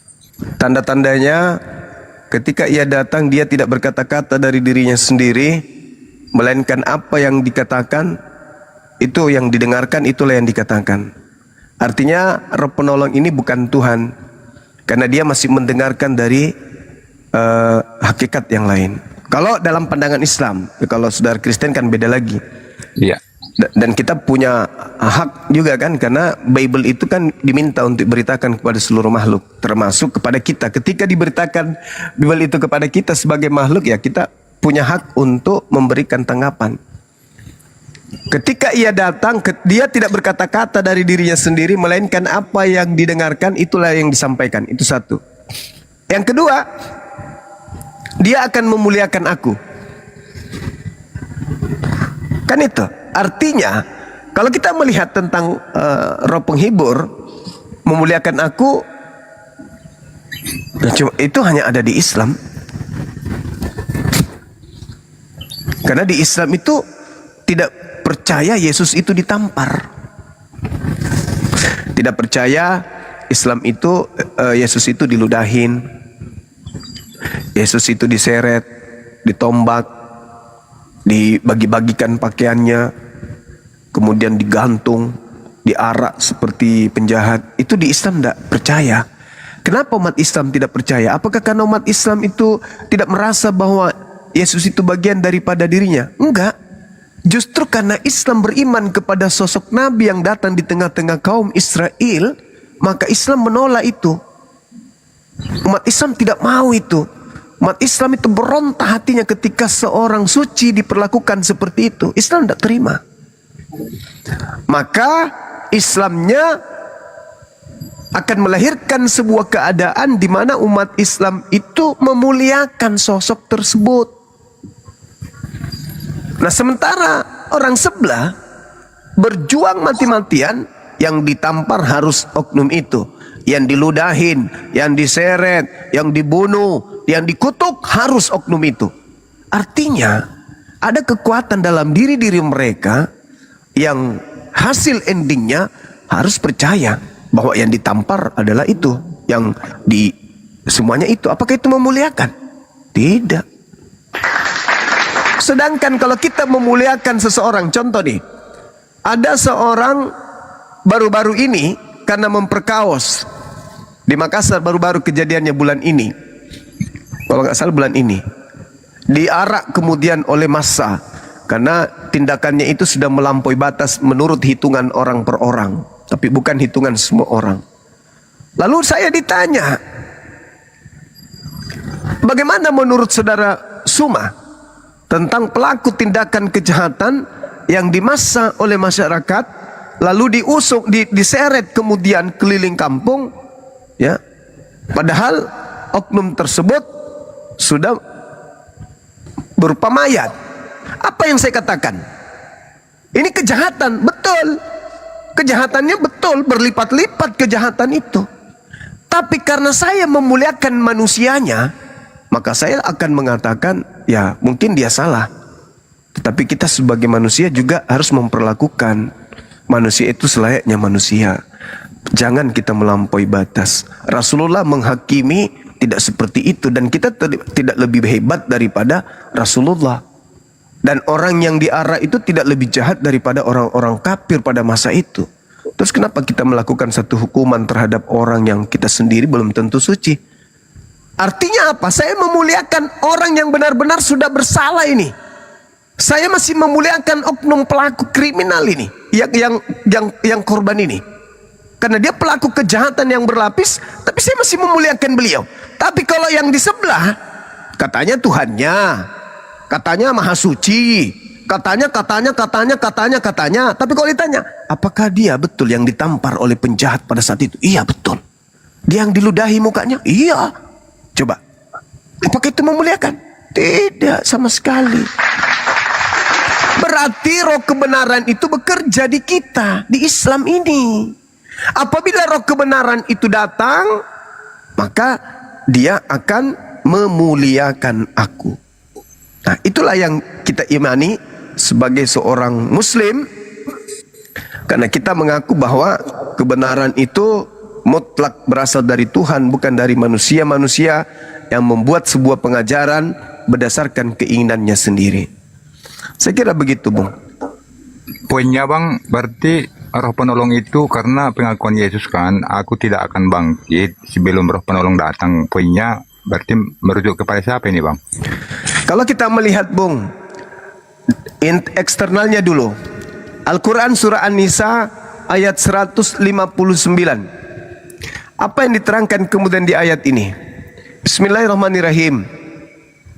Wa im min ahlil kitab illa la yu'minanna bihi qabla mauti wa yaumal qiyamati yakunu alaihim syahida.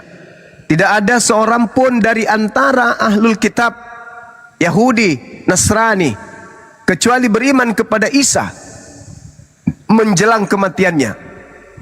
Padahal nanti hari kiamat Nabi Isa alaihissalam akan menjadi saksi atas mereka. Nah, artinya bahwa ketika Nabi Isa alaihissalam itu datang, barulah mereka sadar bahwa ternyata roh kebenaran itu adalah baginda Rasulullah Muhammad sallallahu alaihi wasallam yang mendapatkan kemudian tuntunan dari Roh Kudus. Qul nazzalahu ruhul qudus min rabbika bil hikmah. Itu. Sorry, ayatnya keliru. Jadi ketika kemudian dikatakan bahwasanya Roh Kudus itu adalah malaikat Jibril yang datang kepada baginda Rasulullah Muhammad sallallahu alaihi wasallam yang mengajarkan segala aspek kebenaran. Nah, kita lihat lagi di dalam Matius, ini internal mereka. Matius 23, apa yang dikatakan oleh Yesus di sana ketika Yesus kemudian mengecam orang-orang Yahudi, ahli Taurat, orang Farisi. Apa kata beliau? Yerusalem, Yerusalem, engkau yang membunuh nabi-nabi dan melempari dengan batu orang-orang yang diutus kepadamu. Berkali-kali aku rindu mengumpulkan anak-anakmu sama seperti induk ayam mengumpulkan anaknya di bawah sayapnya. Tetapi kalian tidak mau. Kalian tidak mau. Lihatlah rumahmu ini akan ditinggalkan dan menjadi sunyi. Kata Yesus ini detik-detik Yesus terangkat ke langit. Dan aku berkata kepadamu, mulai sekarang kamu tidak akan melihat aku lagi, hingga kamu berkata, diberkatilah dia yang datang dalam nama Tuhan. Kapan ini terjadi? Pada saat kedatangannya yang kedua. Itulah yang diterangkan kemudian oleh Al-Quran. Tidak ada seorang pun ahli kitab yang tidak akan beriman. Mereka akan berkata, alaihi salam, alaihi salam, alaihi salam, alaihi salam, pada saat kedatangannya yang kedua. Kamu tidak akan melihat aku lagi hingga kamu berkata alaihi salam. Tidak akan. Berarti yang datang sebagai roh kebenaran adalah manusia, utusan pencipta langit dan bumi, yang datang sebelum Nabi Isa turun menjadi saksi di atas muka bumi ini dan membawa tanda akhir kehidupan di bumi alias kiamat. Sekira begitu, saudara. Waktu saya tinggal beberapa menit lagi, teman-teman sekalian.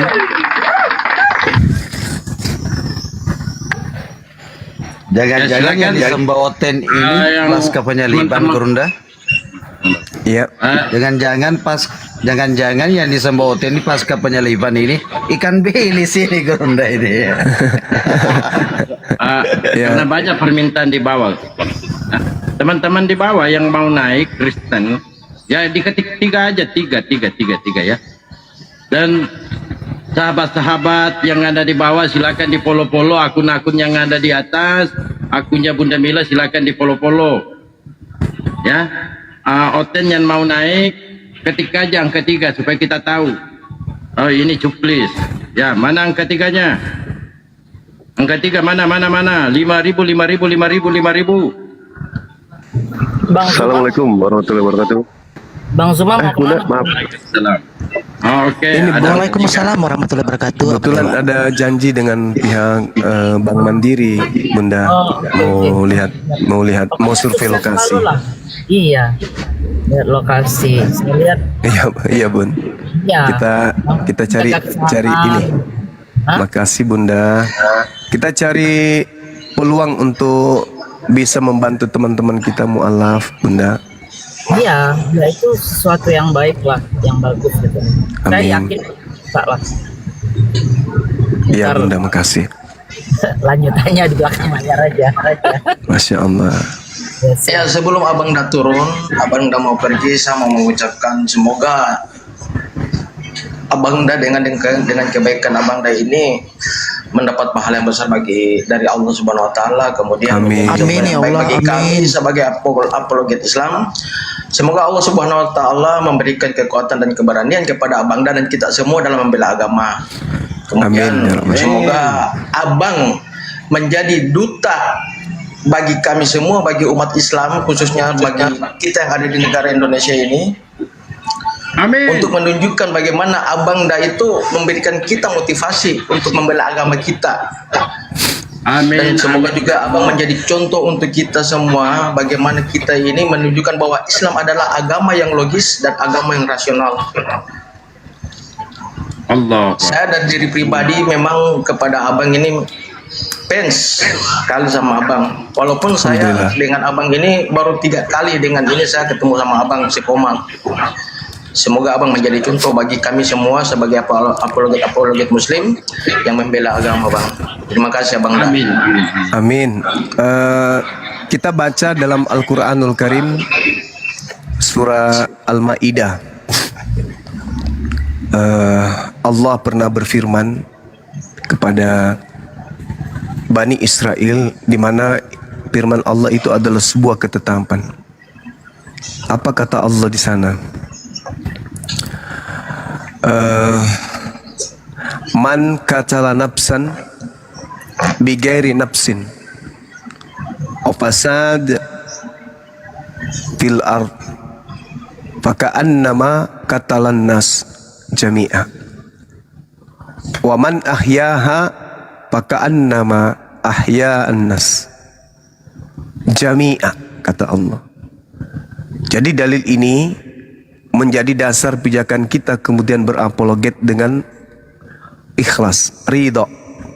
Kita sebelum buka komal sholat 2 rakaat, wudhu, niat karena Allah. Karena Al-Quran mengatakan barang siapa yang menghidupkan satu manusia, maka dia sama halnya menghidupkan seluruh manusia. Satu orang kita hidupkan hatinya yang mati, itu sama halnya kita menghidupkan seluruh manusia. Bayangkan kalau gara-gara lisan kita orang hidup batinnya, yang tertutup akalnya, yang tertutup matanya, kupingnya, lalu kemudian kita menjabarkan tentang Islam, tentang kaidah-kaidah dialog materi Islamologi, Kristologi, mereka kemudian tersadarkan, hatinya terbuka, jiwanya hidup, rohnya hidup.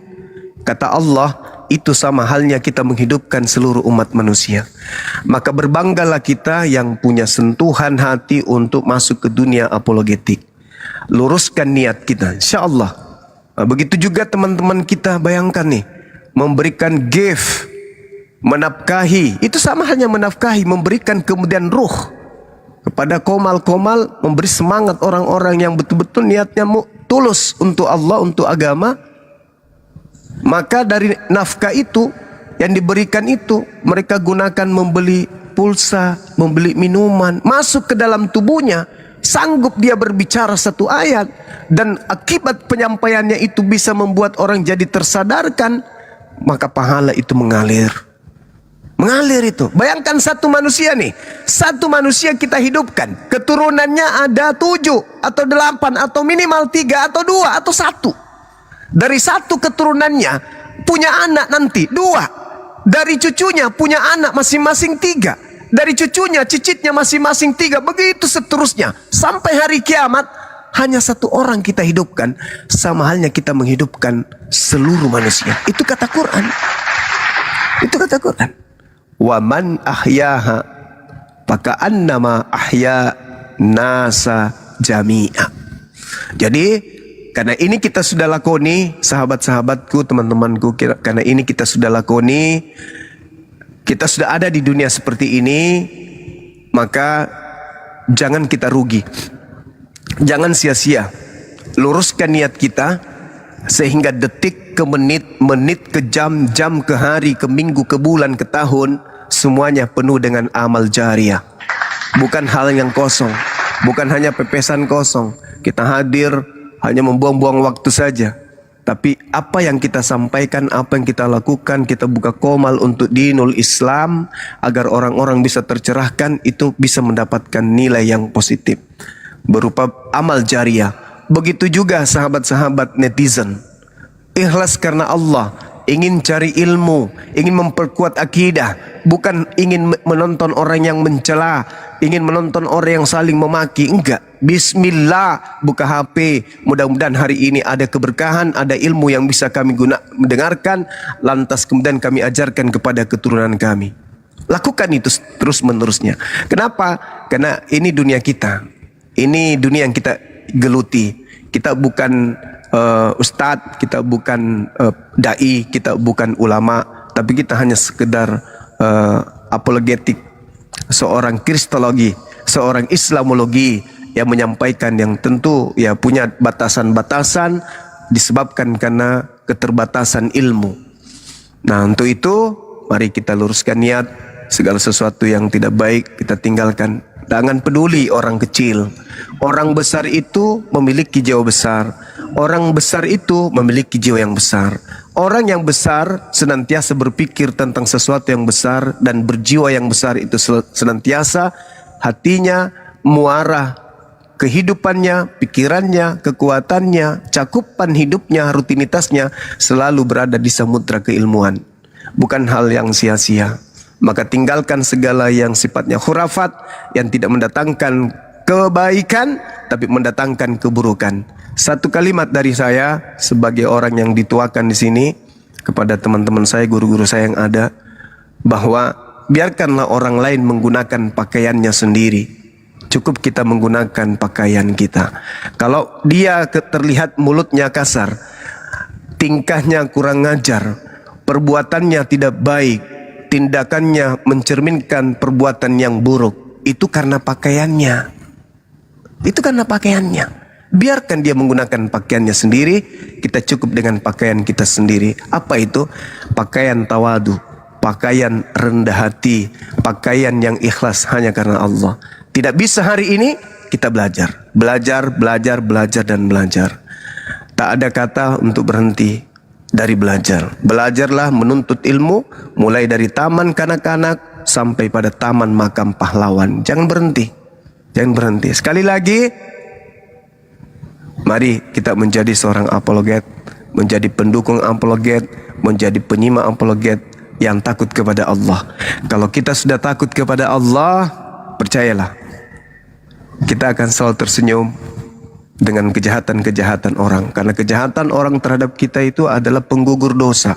Mungkin dulu, waktu kita masih kecil, waktu kita masih muda, waktu kita masih remaja, orang tua masih hidup, pernah sekali, dua kali kita nyakiti hati ibu.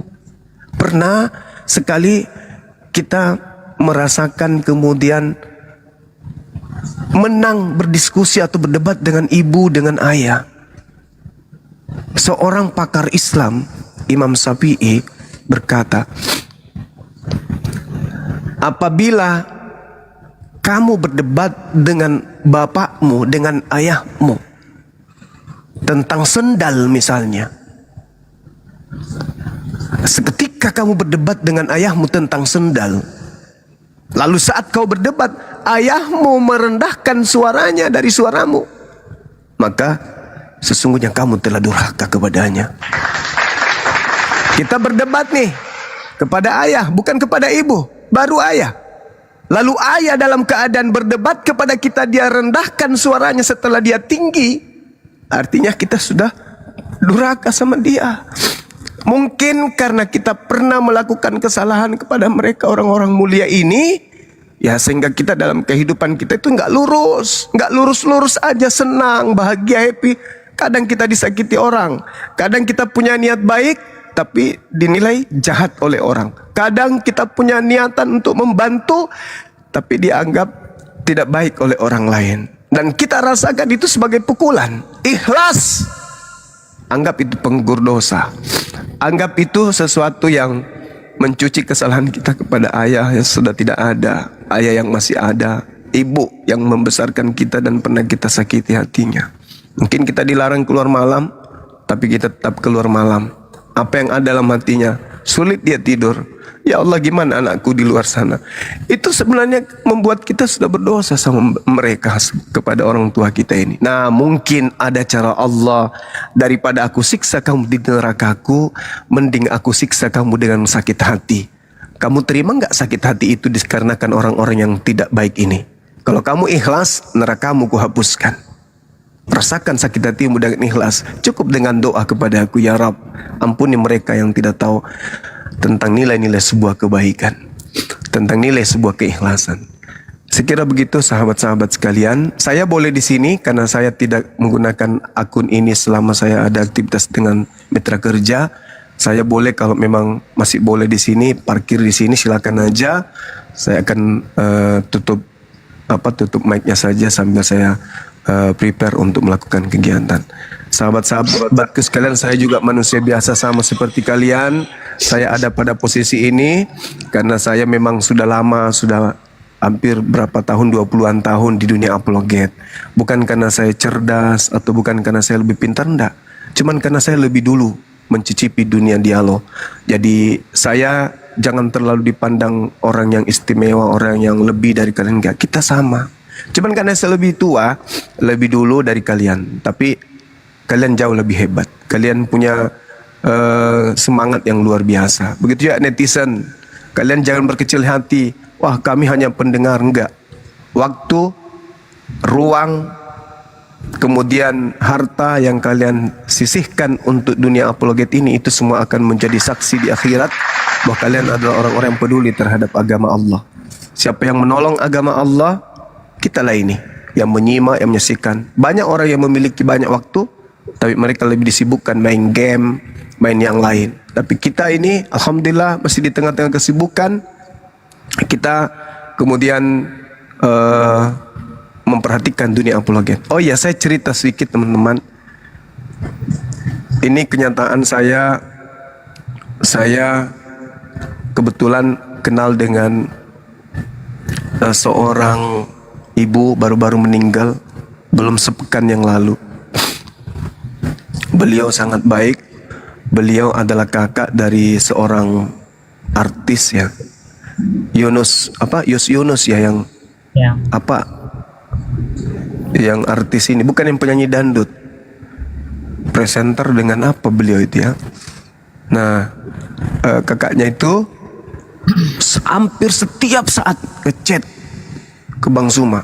Saya ketika membawa kajian di acaranya teman kita, sahabat Hashim, Bang Hashim di Jakarta, dan ketika saya kemudian membawa kajian di acara BMC di Bandung, sehari sebelum saya memberikan kajian, beliau cetakkan saya baju, beliau sendiri yang buat, saya pakai di acara itu. Kemudian di acara saya dengan Kodondi berdua yang baru-baru ini, itu baju yang kupakai juga dari tangan beliau. Hari Rabu beliau meninggal, hari kalau nggak salah hari Sabtu apa hari Minggu beliau meninggal. Jam 1 malam dia chat saya, dia bilang gini, Bang Suma, ibu kena bronkitis. Dia kirim video dan fotonya, ibu lagi di rumah sakit, jantung ibu sehat, semuanya sehat, cuman ada bronkitis kata dokter. Doakan ibu ya Bang Suma, mudah-mudahan apa yang selama ini saya dengarkan dari apologet itu bisa menjadi senjata saya untuk melembutkan hati saya, menghapuskan kebencian-kebencian saya kepada teman-teman saya yang dulu, menghapuskan kemudian dendam saya kepada teman-teman saya yang dulu. Saya bilang gini, ibu kenapa gitu, karena ada apa, kenapa cerita yang lalu-lalu? Enggak Bang Suma, chatnya masih ada sama saya, dan anaknya barusan kemarin hubungi saya juga, Kanda, Bang, ibu meninggal dunia. Saya kaget. Nah, kenapa saya ceritakan ini? Hampir setiap saat ibu itu chat, kirim video, kirim foto kalau saya lagi nyimak Bang Suma lo, saya lagi ini Bang Suma lo. Dan ibu ini hampir semua apologet Islam yang ada di pusat itu dikasih baju sama beliau, baju kemeja untuk tampil sebagai apologet ketika ada acara-acara offline. Yang kasih Kang Santang baju baru-baru ini kan ada kan ya, baju warna biru, itu dari dia tuh. Nah, untuk itulah teman-teman sekalian, berbahagialah ibu kita ini, semoga beliau diberi kemudian nikmat oleh Allah, masuk ke dalam golongan orang-orang yang diberi nikmat keselamatan. Dan saya mohon kepada semua yang ada di sini, kita kirimkan Al-Fatihah kepada orang-orang yang sudah mendahului kita, seluruh umat Islam yang ada di atas muka bumi yang telah meninggal dunia, kita kirimkan bacaan Al-Fatihah sama-sama. Bismillahirrahmanirrahim. Alhamdulillahirabbil alamin, arrahmanirrahim, maliki yaumiddin, iyyaka na'budu wa iyyaka nasta'in, ihdinas siratal mustaqim, siratal ladzina an'amta 'alaihim ghairil maghdubi 'alaihim waladdallin. Amin. Saya kira begitu teman-teman sekalian. Saya di sini boleh ya, masih ada 2-0 kan? Nanti kalau misalnya ini saya sambil nyimak. Saya akhiri dari materi saya. Ya, wabillahi taufiqul hidayah. Assalamualaikum warahmatullahi wabarakatuh. Terima kasih. Siap. Waalaikumsalam. Mudah-mudahan menyentuh hati setiap yang menyimak ini, benar-benar. Amin. Ya. Amin. Ya. Allah kita dibersihkan. Semoga Allah memberkahi abang. Amin. Dibersihkan hati kita dari hasad, iri, dengki. Amin. Terima kasih Bunda. Ya. Semoga Allah memberkahi abang dengan ilmu dan hikmah membela agama. Kami amin. Kita semuanya. Dengan abang. Amin. Insyaallah, amin bang. Oke, dilanjut teman-teman. Bang Dalbo silakan. Dinda Dewa lanjutkan. Iya, izin Bang. Sebelum Dewa turun, Dewa mau buka komal jam 9 sama Pak Datuk gitu ya. Baik. Ini Bang, apa sih? Dewa jadi lupa ngomong apa barusan. Datuk siapa? Datuk ini Pak siapa? Padang. Pak Datuk itu yang di Padang. Oh, siap. Yang bantuan itu ya. Tadinya sih Dewa cuma mau nyimak aja di bawah karena rame kan, ada Bang Juma pasti rame. Cuma tadi karena ada seger-seger aja Bang, makanya Dewa pengen naik. Karena Dewa rindu Bang, jujur aja. Dewa rindu ngehina orang Bang. Bener, ngehina orang Dewa rindu. Dulu kan dia sering Dewa, kalau Dewa pengen ngehina orang kan dia selalu diundang sama Dewa, ya kan? Biar naik lah. Dan ini pun dia kasihan juga Bang. Dia kan kemarin sempat yang namanya frustasi masalah pernikahan. Pernikahannya itu kan tidak direstui sama orang tuanya. Sementara seger-seger udah seger-seger. Oh, seger-seger udah cinta mati sama si perempuan itu. Tapi orang tuanya nggak mengizinkan, saudaranya nggak mengizinkan. Kenapa saudaranya nggak mengizinkan? Ya karena dia mau nikah sama anak monyet Bang, sama anak monyet dia mau menikah. Masuk orang generasi. Nggak bunda, dia lagi kangen pengen ngehina orang, pengen seger-seger. Bener, pengen kangen aja itu. Dan ini terakhir aja dari Dewa ya. Gimana sih Bang Dewa baru dikasih tausiah seperti itu. Iya. Baik, Dewa izin pamit. Akhir dari Dewa, tadi Bang Juma menceritakan mengenai soal orang tua kita, ya kan? Jika ibu adalah ratu tanpa mahkota dan bapak adalah raja tanpa singgasana, mudah-mudahan orang tua kita diterima di sisi Allah tanpa hisab dari Allah Subhanahu wa taala. Amin. Amin. Itu Amin aja. ya Allah, amin. Bang Dewa, terima kasih. Baik, Dewa izin pamit semuanya ya. Bunda Mila, makasih banyak Bunda Mila ya. Semoga Allah balas kebaikan Bunda Mila dengan pahala. Amin ya Allah ya Bang. Amin. Pak Dalbo, Bunda Rati, Pak Edus, Bang Juma, Dewa mau buka koma dulu. Bang Terapi, terima kasih banyak semuanya. Assalamualaikum warahmatullahi wabarakatuh. Waalaikumsalam. Oh, ini kakaknya Hadi Yunus, kenal kan? Oh, Hadi Yunus ya kenal. Kakaknya beliau Bun yang dekat dengan kita, yang dukung kita juga. Ya, sampai chatting terus ya. Iya Bunda. Dia sering hampir tiap hari. Karena dia sudah menganggap kita sebagai anaknya. Nah, kakak kandungnya beliau ini, kakak kandungnya Hadi Yunus, nah anaknya itu yang mengabarin kita. Ibu meninggal dunia tadi malam, tadi subuh. Adalah. Nantilah kalau saya pulang kita kumpul Bang. Iya Bunda. Insyaallah Bun. Insyaallah Bun. Insyaallah ya. Siap Bunda, siap. Bang Umur masih sempat ketemu ya. Iya Bunda. Kasih ya Bun. Ya. Semuanya ya. Oke, dilanjut. Masya Allah. Assalamualaikum warahmatullahi wabarakatuh. Waalaikumsalam Waalaikumsalam warahmatullahi wabarakatuh.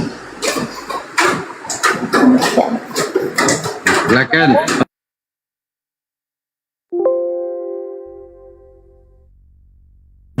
Perempuan dia. Iya, tapi kemarin siapa yang ngomong? Suami. Hah? Iya, kemarin kita ngobrol. Saya nggak pernah dengar suara Mbak Rati. Mana? Saya nggak pernah. Oh, lain kali. Sorry. Lambangnya yang lain. Sorry Bun, sorry. Kan yang punya lambang itu kan banyak. Jadi Bang Dalbo izin, Kamila, dinaikkan dulu. Berarti masih di luar negeri. Linda lemon. Tabe. Assalamualaikum warahmatullahi wabarakatuh. Waalaikumsalam warahmatullahi wabarakatuh, adikku. Cari oten. Ya, silakan noten ketik 3 naik lagi.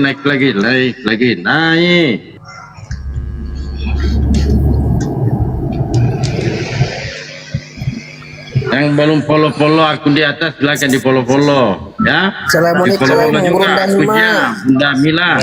Waalaikumsalam. Semoga dipanjangkan umurnya, diberkahi umurnya Gurundaku. Semangat selalu Gurunda. Udah. Amin. Ya, untuk saudara kita Kristen yang mau naik diskusi ya kepada Abang Dalbo mungkin karena Gurunda Bang Suma lagi rehat sementara waktu ya. Ada Linda Pendeta Lemon dengan Abang Dabang Edos. Jadi yang pertama itu bawa adab ya, yang kedua harus bawa data yang kuat gitu ya sebagai pembanding, karena Anda berhadapan dengan Bang Dalbo yang juga sangat paham dengan Bible Anda itu sendiri gitu ya. Jadi Anda dihadapkan dengan apologet yang bukan seperti yang kamu kira, mungkin ya mudah kamu patahkan argumennya, tetapi ini lebih by data mereka ya, seperti guru kami Bang Dalbo dengan guru Bang Suma dengan yang lainnya. Seperti itu teman-teman Kristen, silakan naik nih, ada temanya. Bang Terapi, hari ini bahagia banget sampai dapat 2 paus gitu, gimana sih? Iya, Kamila, saya berterima kasih sebelumnya kepada Kamila. Dan yang lebih indah dalam hidup saya pagi ini, kenapa? Iya, saya Rapi, Bang Rapi. Iya. Bang Iya, Rapi. Diko. Cair dong, Ya. cair. Jadi gini, Adindaku Pendeta Lemon. Ya, Saya secara jujur bahagia sekali ya. Yang terinti di sini adanya Banda Bang Suma ya. Ini sebagai bentuk rahmat Allah ya, sehingga beliau ada waktu ya, menyempatkan waktunya kepada komal kita gitu ya. Juga ada Guru Bang Dalbo ya, semuanya, Kamila juga ya, Bang Edos. Jadi ini bukti bahwasanya kita memang betul-betul berjuang karena Allah selalu ada di barisan guru kita Bang Suma. Saya jujur ya, sebelum saya ada keberanian untuk berdialog atau buka komal, saya selalu mengamati Abang Suma selama berapa tahun, mungkin sekitar 10 tahun kalau nggak salah. Makanya izin gurundaku Bang Suma, ciri khas yang selalu saya ingat adalah kita ketika serius menerapi oten tuh, kamu diam, kuculuk, biar ku terapi kepalamu. Nah inilah makanya kenapa saya termotivasi untuk menggunakan akun terapi oten, karena Bang Suma. Ya seperti itu Kamila ya. Dan Masya Allah akhirnya juga diperkenalkan sama guru kami Bang Dalbo. Ya inilah bentuk nikmat dan bahagia kami juga kepada Kamila dan semuanya. Adindaku Pendeta Lemon dan Bang Edos juga. Ya. Sehat barokah. Ya, jadi itu ya teman-teman Kristen. Iya, Bang Edos. Ya, saya pribadi sih gini. Saya ini lama kali. Iya, Pendeta Lemon. Sedikit. Abang-abang yang di bawah ya, guru-guru, saya nggak tahu siapa ini. Tolong dong dibantu dibantu akun saya ini, akun baru ini soalnya ya, abang-abangku ya. Rasain dulu.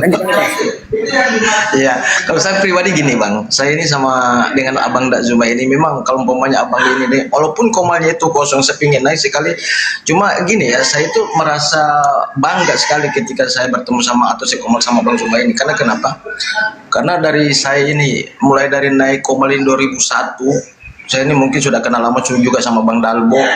Mungkin kita itu hanya naik di komal-komalnya Bang Wan dulu kan. Walaupun di situ, jadi yang membuat saya termotivasi sama Bang Zuma ini ketika dia itu bukan dialog ya, dia ini berdiskusi santai saja sama Bang Nefros itu. Saya termotivasi sekali dengan Abang Dak Zuma. Host, cari oten host di bawah kayak begitu, ada berapa orang tuh? Coba lihat. Oh iya, silakan. Atau Bang Dalbo nih, saya nggak ngerti mana yang oten mana bukan. Banyak oten di bawah, saya juga nggak tahu yang mana listnya. Ya itu dia Kak Dalbo, karena sekarang oten sudah pintar. Makanya saya katakan ketik 3. Ya. Yang mau naik oten ketik 3 sebagai petanda. Iya, itu dia Kamila. Yang saya maksud Kamila sekarang oten itu pintar karena namanya nggak berbau-bau Kristen lagi ya. Kalau dulu kan ada Lambertusnya, ada Lampernusnya ya kan. Gini Bang Lemon, sayembara. Yang naik oten yang naik tahan 1 jam atau 2 jam saya kasih 100 koin. Dah, ayo. 1 menit. 1 menit. Ini dia mau nyamar saja jadi oten. Nggak mau saya Bang, nggak mau saya, berdosa saya nanti, nggak mau saya. Selamat pagi saudara-saudaraku. Pagi. Saya bangga bisa masuk komal ini saudaraku. Saya Pak Cukup, artis komedi nasional saudaraku.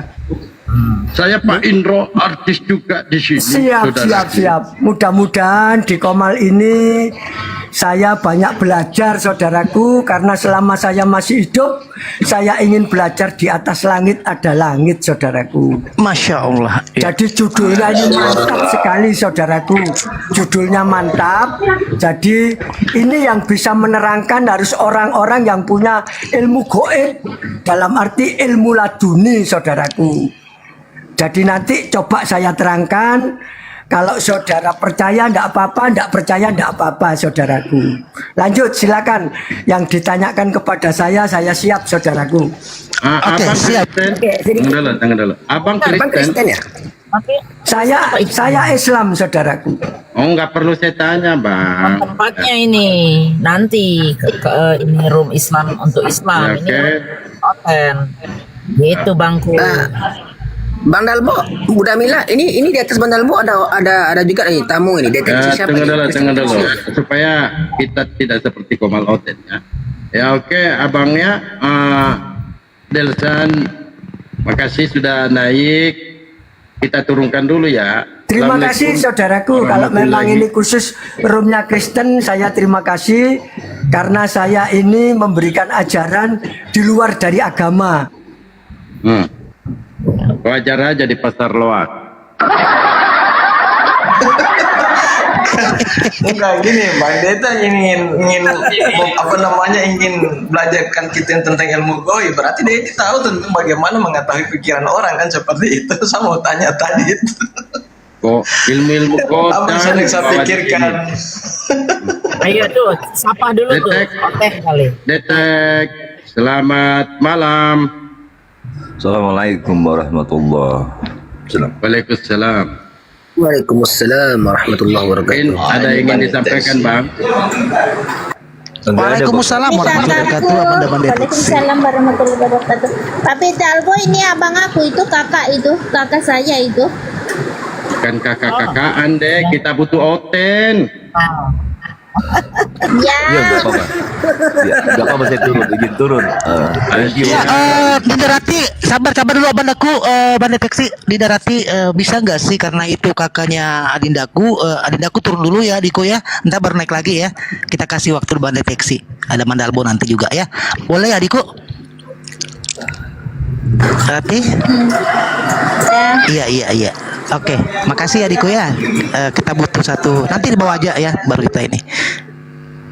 Iya, assalamualaikum Adiko.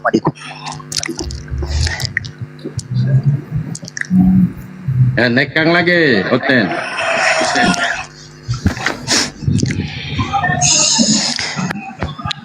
Iya, saya sedikit mengisi Bang Edos ya. Jadi kenapa sampai saya sematkan tema ini apakah Yesus Tuhan? Karena saya mengambil satu ya narasi dan ajaran Yesus yang sangat fundamental ya di dalam perdiskusian yang kita bahas, termasuk guru-guru kita yang kita hormati Guru Bang Suma, tentang adanya diksi di Yohanes 17 nomor 3. Inilah hidup yang kekal itu engkau harus mengenal satu-satunya Tuhan yang benar dan mengenal Yesus yang engkau utus. Kan di situ ada 2 poin. Poin pertama, Yesus mengajarkan, mengisyaratkan untuk hidup yang kekal itu harus mengenal satu-satunya Tuhan yang benar dan mengenal Yesus sebagai utusan.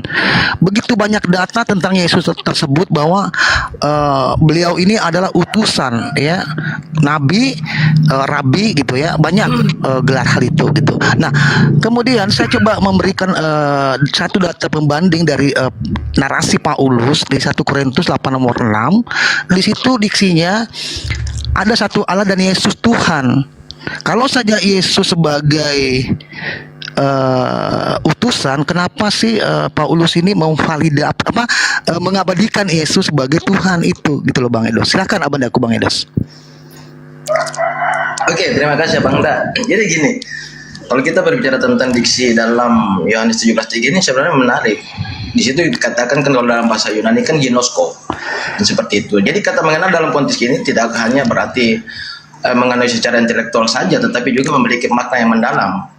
Kalau seumpamanya teman-teman Kristen mereka paham tentang hal ini, kan di situ mengenal secara pribadi, mengenal tentang hubungan yang intim kepada Allah dan memiliki makna yang mendalam yang saya katakan itu tadi. Jadi konteksnya itu Yesus mengenal, Yesus ini berbicara kalau umpamanya kita pakai apa namanya kalau orang Kristen bilang ini itu ada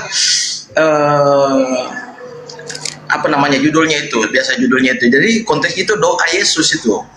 Di situ. Jadi mengenal Yesus Kristus itu hanya sebagai utusan yang memiliki hubungan pribadi dengan yang intim kepada Allah Subhanahu wa taala atau kepada Bapa. Kalau dalam Islam kan Allah Subhanahu wa taala. Jadi di situ memahami kehendak, memahami karakternya, apa sih utusan itu, apa sih Allah itu, kan seperti itu. Berarti kita mengenal esensi dan hakikat. Mungkin seperti itu dari saya Bang Da. Mungkin Bang Darbo bisa melanjutkan. Lanjut.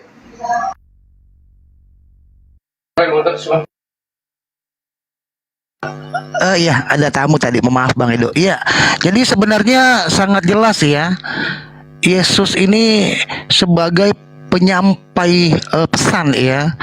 Nah, kalau kita lihat Yesus ini ya, ketaatannya dengan hukum Taurat juga dinyatakan gitu ya. Ada di bait Lukas itu ya kalau nggak salah. Saya lupa ayatnya di mana, tapi narasinya begini. Setitik dari hukum Taurat itu bila dibatalkan gitu ya atau ditiadakan, maka taruhannya langit dan bumi itu lenyap. Bayangkan Bang Edos. Nah itu satu. Kemudian yang paling pokok pentingnya adalah Yesus ketaatannya ya sampai menyerukan kepada Bani Israel. Dengarlah hai Israel, Tuhan kita itu Esa. Ya, bukan 1, 2, 3 gitu loh. Nah ini yang menjadi polemik karena adanya konsep Trinitas dari saudara kita Kristen, Bapa, Putra, Roh Kudus seperti itu. Nah kemudian bahkan Yesus dalam Matius mengatakan seperti ini narasinya. Engkau jangan sembarang menyebut Tuhan di bumi ini, karena hanya ada satu Tuhanmu, yaitu Dia di surga. Jadi ini sangat penjelasan yang rasional ya untuk kita jadikan penalaran gitu. Nah, lalu ada ya Bang Edo seperti Paulus misalnya begitu gagah perkasanya menyatakan bahwa di Galatia 1:1 dia dipilih bukan karena manusia ya, juga bukan oleh manusia, tapi melainkan Yesus Kristus katanya di situ. Dan Bapa yang memilih dia dan membangkitkan di antara orang mati, itu kurang lebih narasinya. Jadi menarik tentang Paulus ini. Yesus sudah mengatakan, jika ada yang berkata di situ ada Mesias, di sana ada Mesias, jangan kamu percaya. Tetapi ketika ada perjalanan Paulus ke Damsyik, dia melihat cahaya. Ya, lalu kemudian bertanya, siapakah engkau Tuhan? Ini seolah-olah dramatis sekali Bang Edo.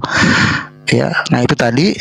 Kemudian Paulus tersebut dengan kegagahannya ya, kegagahannya sampai menyatakan di Filipi 1:18, baik maksud jujur ataupun berdusta, aku tetap bersukacita memberitakan Injil.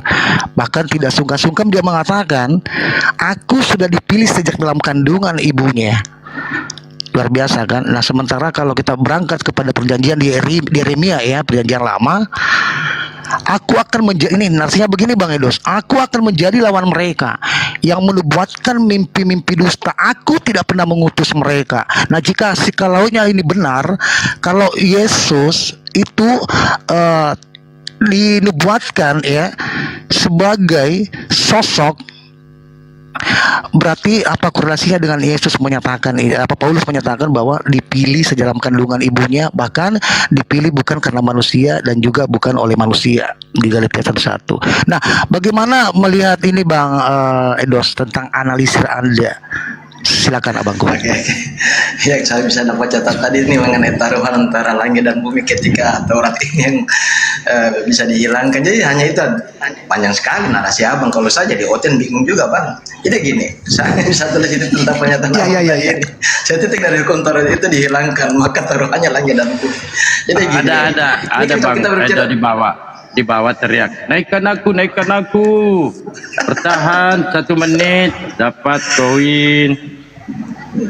Tapi syaratnya harus jujur ya Bang Sang. Selamat malam. Selamat petang. silakan tanggapi. 1 menit enak aja 1 jam.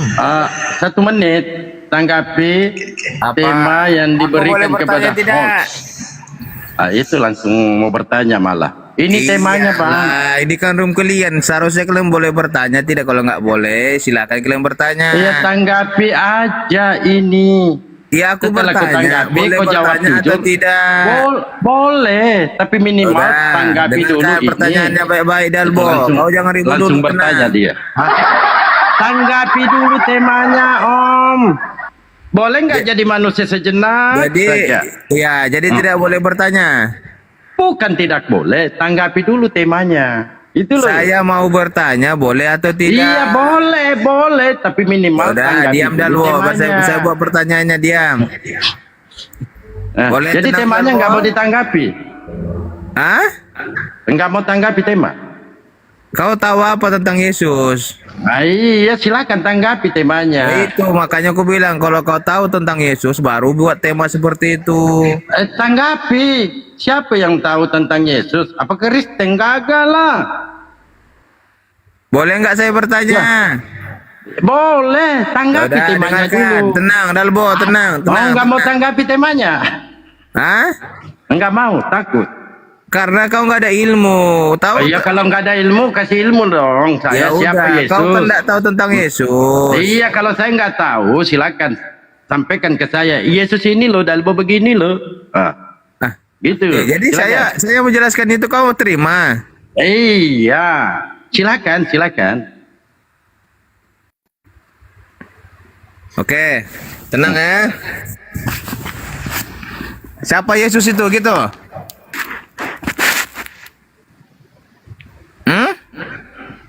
Ya silakan. Mau siapa Yesus, mau ini Yesus ya silakan. Pertanyaanmu apa? Biar ku jawab. Ya siapakah Yesus menurut Yesus, bukan menurut Kristen. Kalau menurut Kristen temanya itu apakah Yesus Tuhan itu judulnya kau mana? Ya kok masih nanya lagi, silakan. Dalbo. Ya silakan. Dah, tenang ya, kau dengar, kau jangan ribut. Nah, apakah Yesus Tuhan? Ya benar. Itu jawabannya Dalbo. Itu aja. Ya.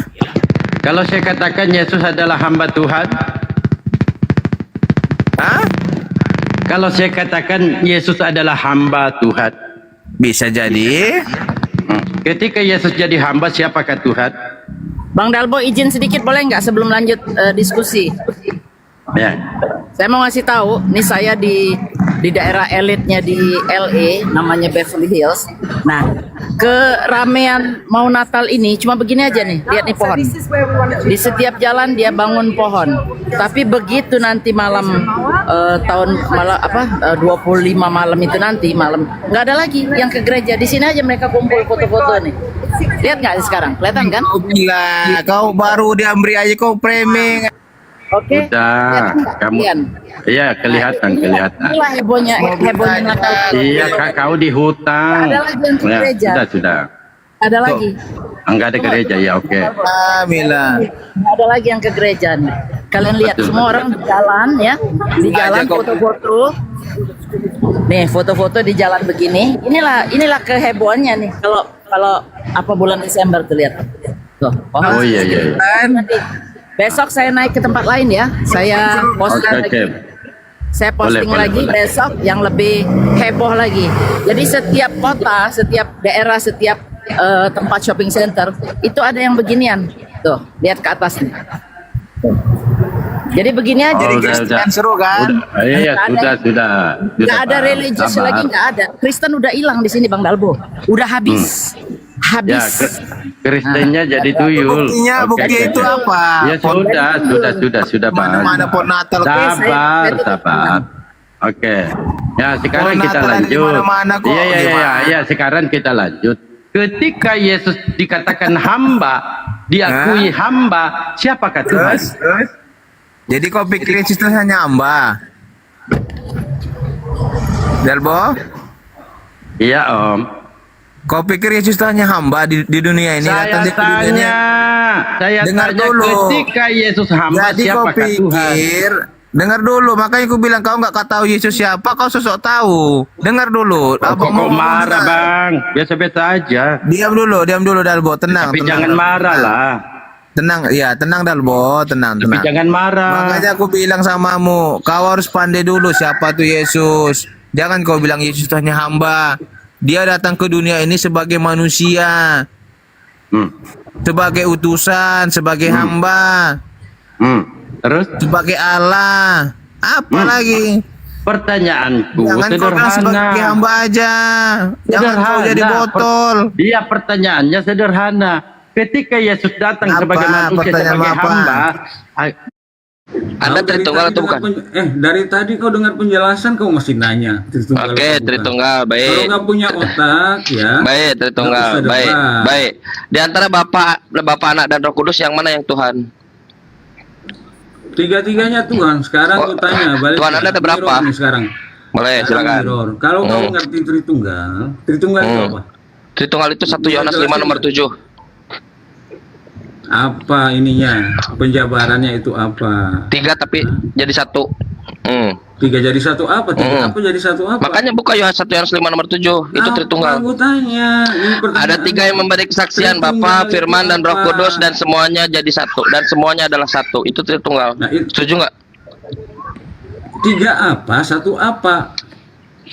3 kesaksian. Ulah. Kau nanya 4 kali, liatin. Sekarang balik lagi. Tuhanmu ada 1 atau ada 3? 3. Di mirroring masolang ditanya. Tadi sudah jawab. Kalau nggak ngerti, silakan jelaskan. Coba, silakan jelaskan Tritunggal. Ayo. Ayo jelaskan apa Tritunggal. Ayo. Tritunggal itu? Ayo silakan jelaskan. Sudah saya jelaskan tadi 1 Yohanes 5 nomor 7. Itu bukan definisi Tritunggal. Loh, ada 3 yang berkesaksian, ada 3 tetapi semuanya 1. Itu definisinya tuh. Mana di situ bilang itu definisi 1 Yohanes 5 nomor 7. Ih, nggak ngerti Bible. Mana ada di situ dikatakan. Ya udah, kalau kau protes kau jelaskan. Kalau kau protes kau jelaskan. Kalau kau protes dengan jawaban saya, kau jelaskan. Silakan. Coba kita lihat. Ngerti nggak dia? Oke, silakan jelaskan Tritunggal. Apa? Tritunggal 3 pribadi, 1 esensi. Masolang. Oke, Tuhanmu ada berapa pribadi? Tuhanmu ada berapa pribadi? Yahweh itu Bapa, Anak, dan Roh Kudus. 3 Nggak nanya itu. Yang saya tanya Tuhan Anda udah Tuhan saya adalah Yahweh. Chan, kau dengar kalau orang ngomong Chan. Kau ribut kali kau Chan. Tuhan Anda ada berapa pribadi? Itu pertanyaannya. Orang jawab. Udah dijawab 3 pribadi, 1 esensi. 3 pribadi. Kalau Tuhannya Yesus ada berapa pribadi? Lu nanya Tuhannya Yesus. Yesus punya Tuhan nggak?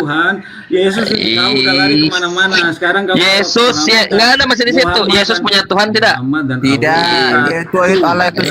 Ayo. Saya bilang 1. Kenapa Bible mengatakan Yesus punya Tuhan? Buat pertanyaan aja kok nggak ngerti. Masolang hancur. Saudara. Iya mulai. Mode gereja. Mulai mode gereja lihat. Iya. Nggak ada yang nanya itu. Nggak ada yang nanya. Yang nggak pernah ada. Makanya nggak ada yang nanya. Itu nggak sanggup melakukan mujizat.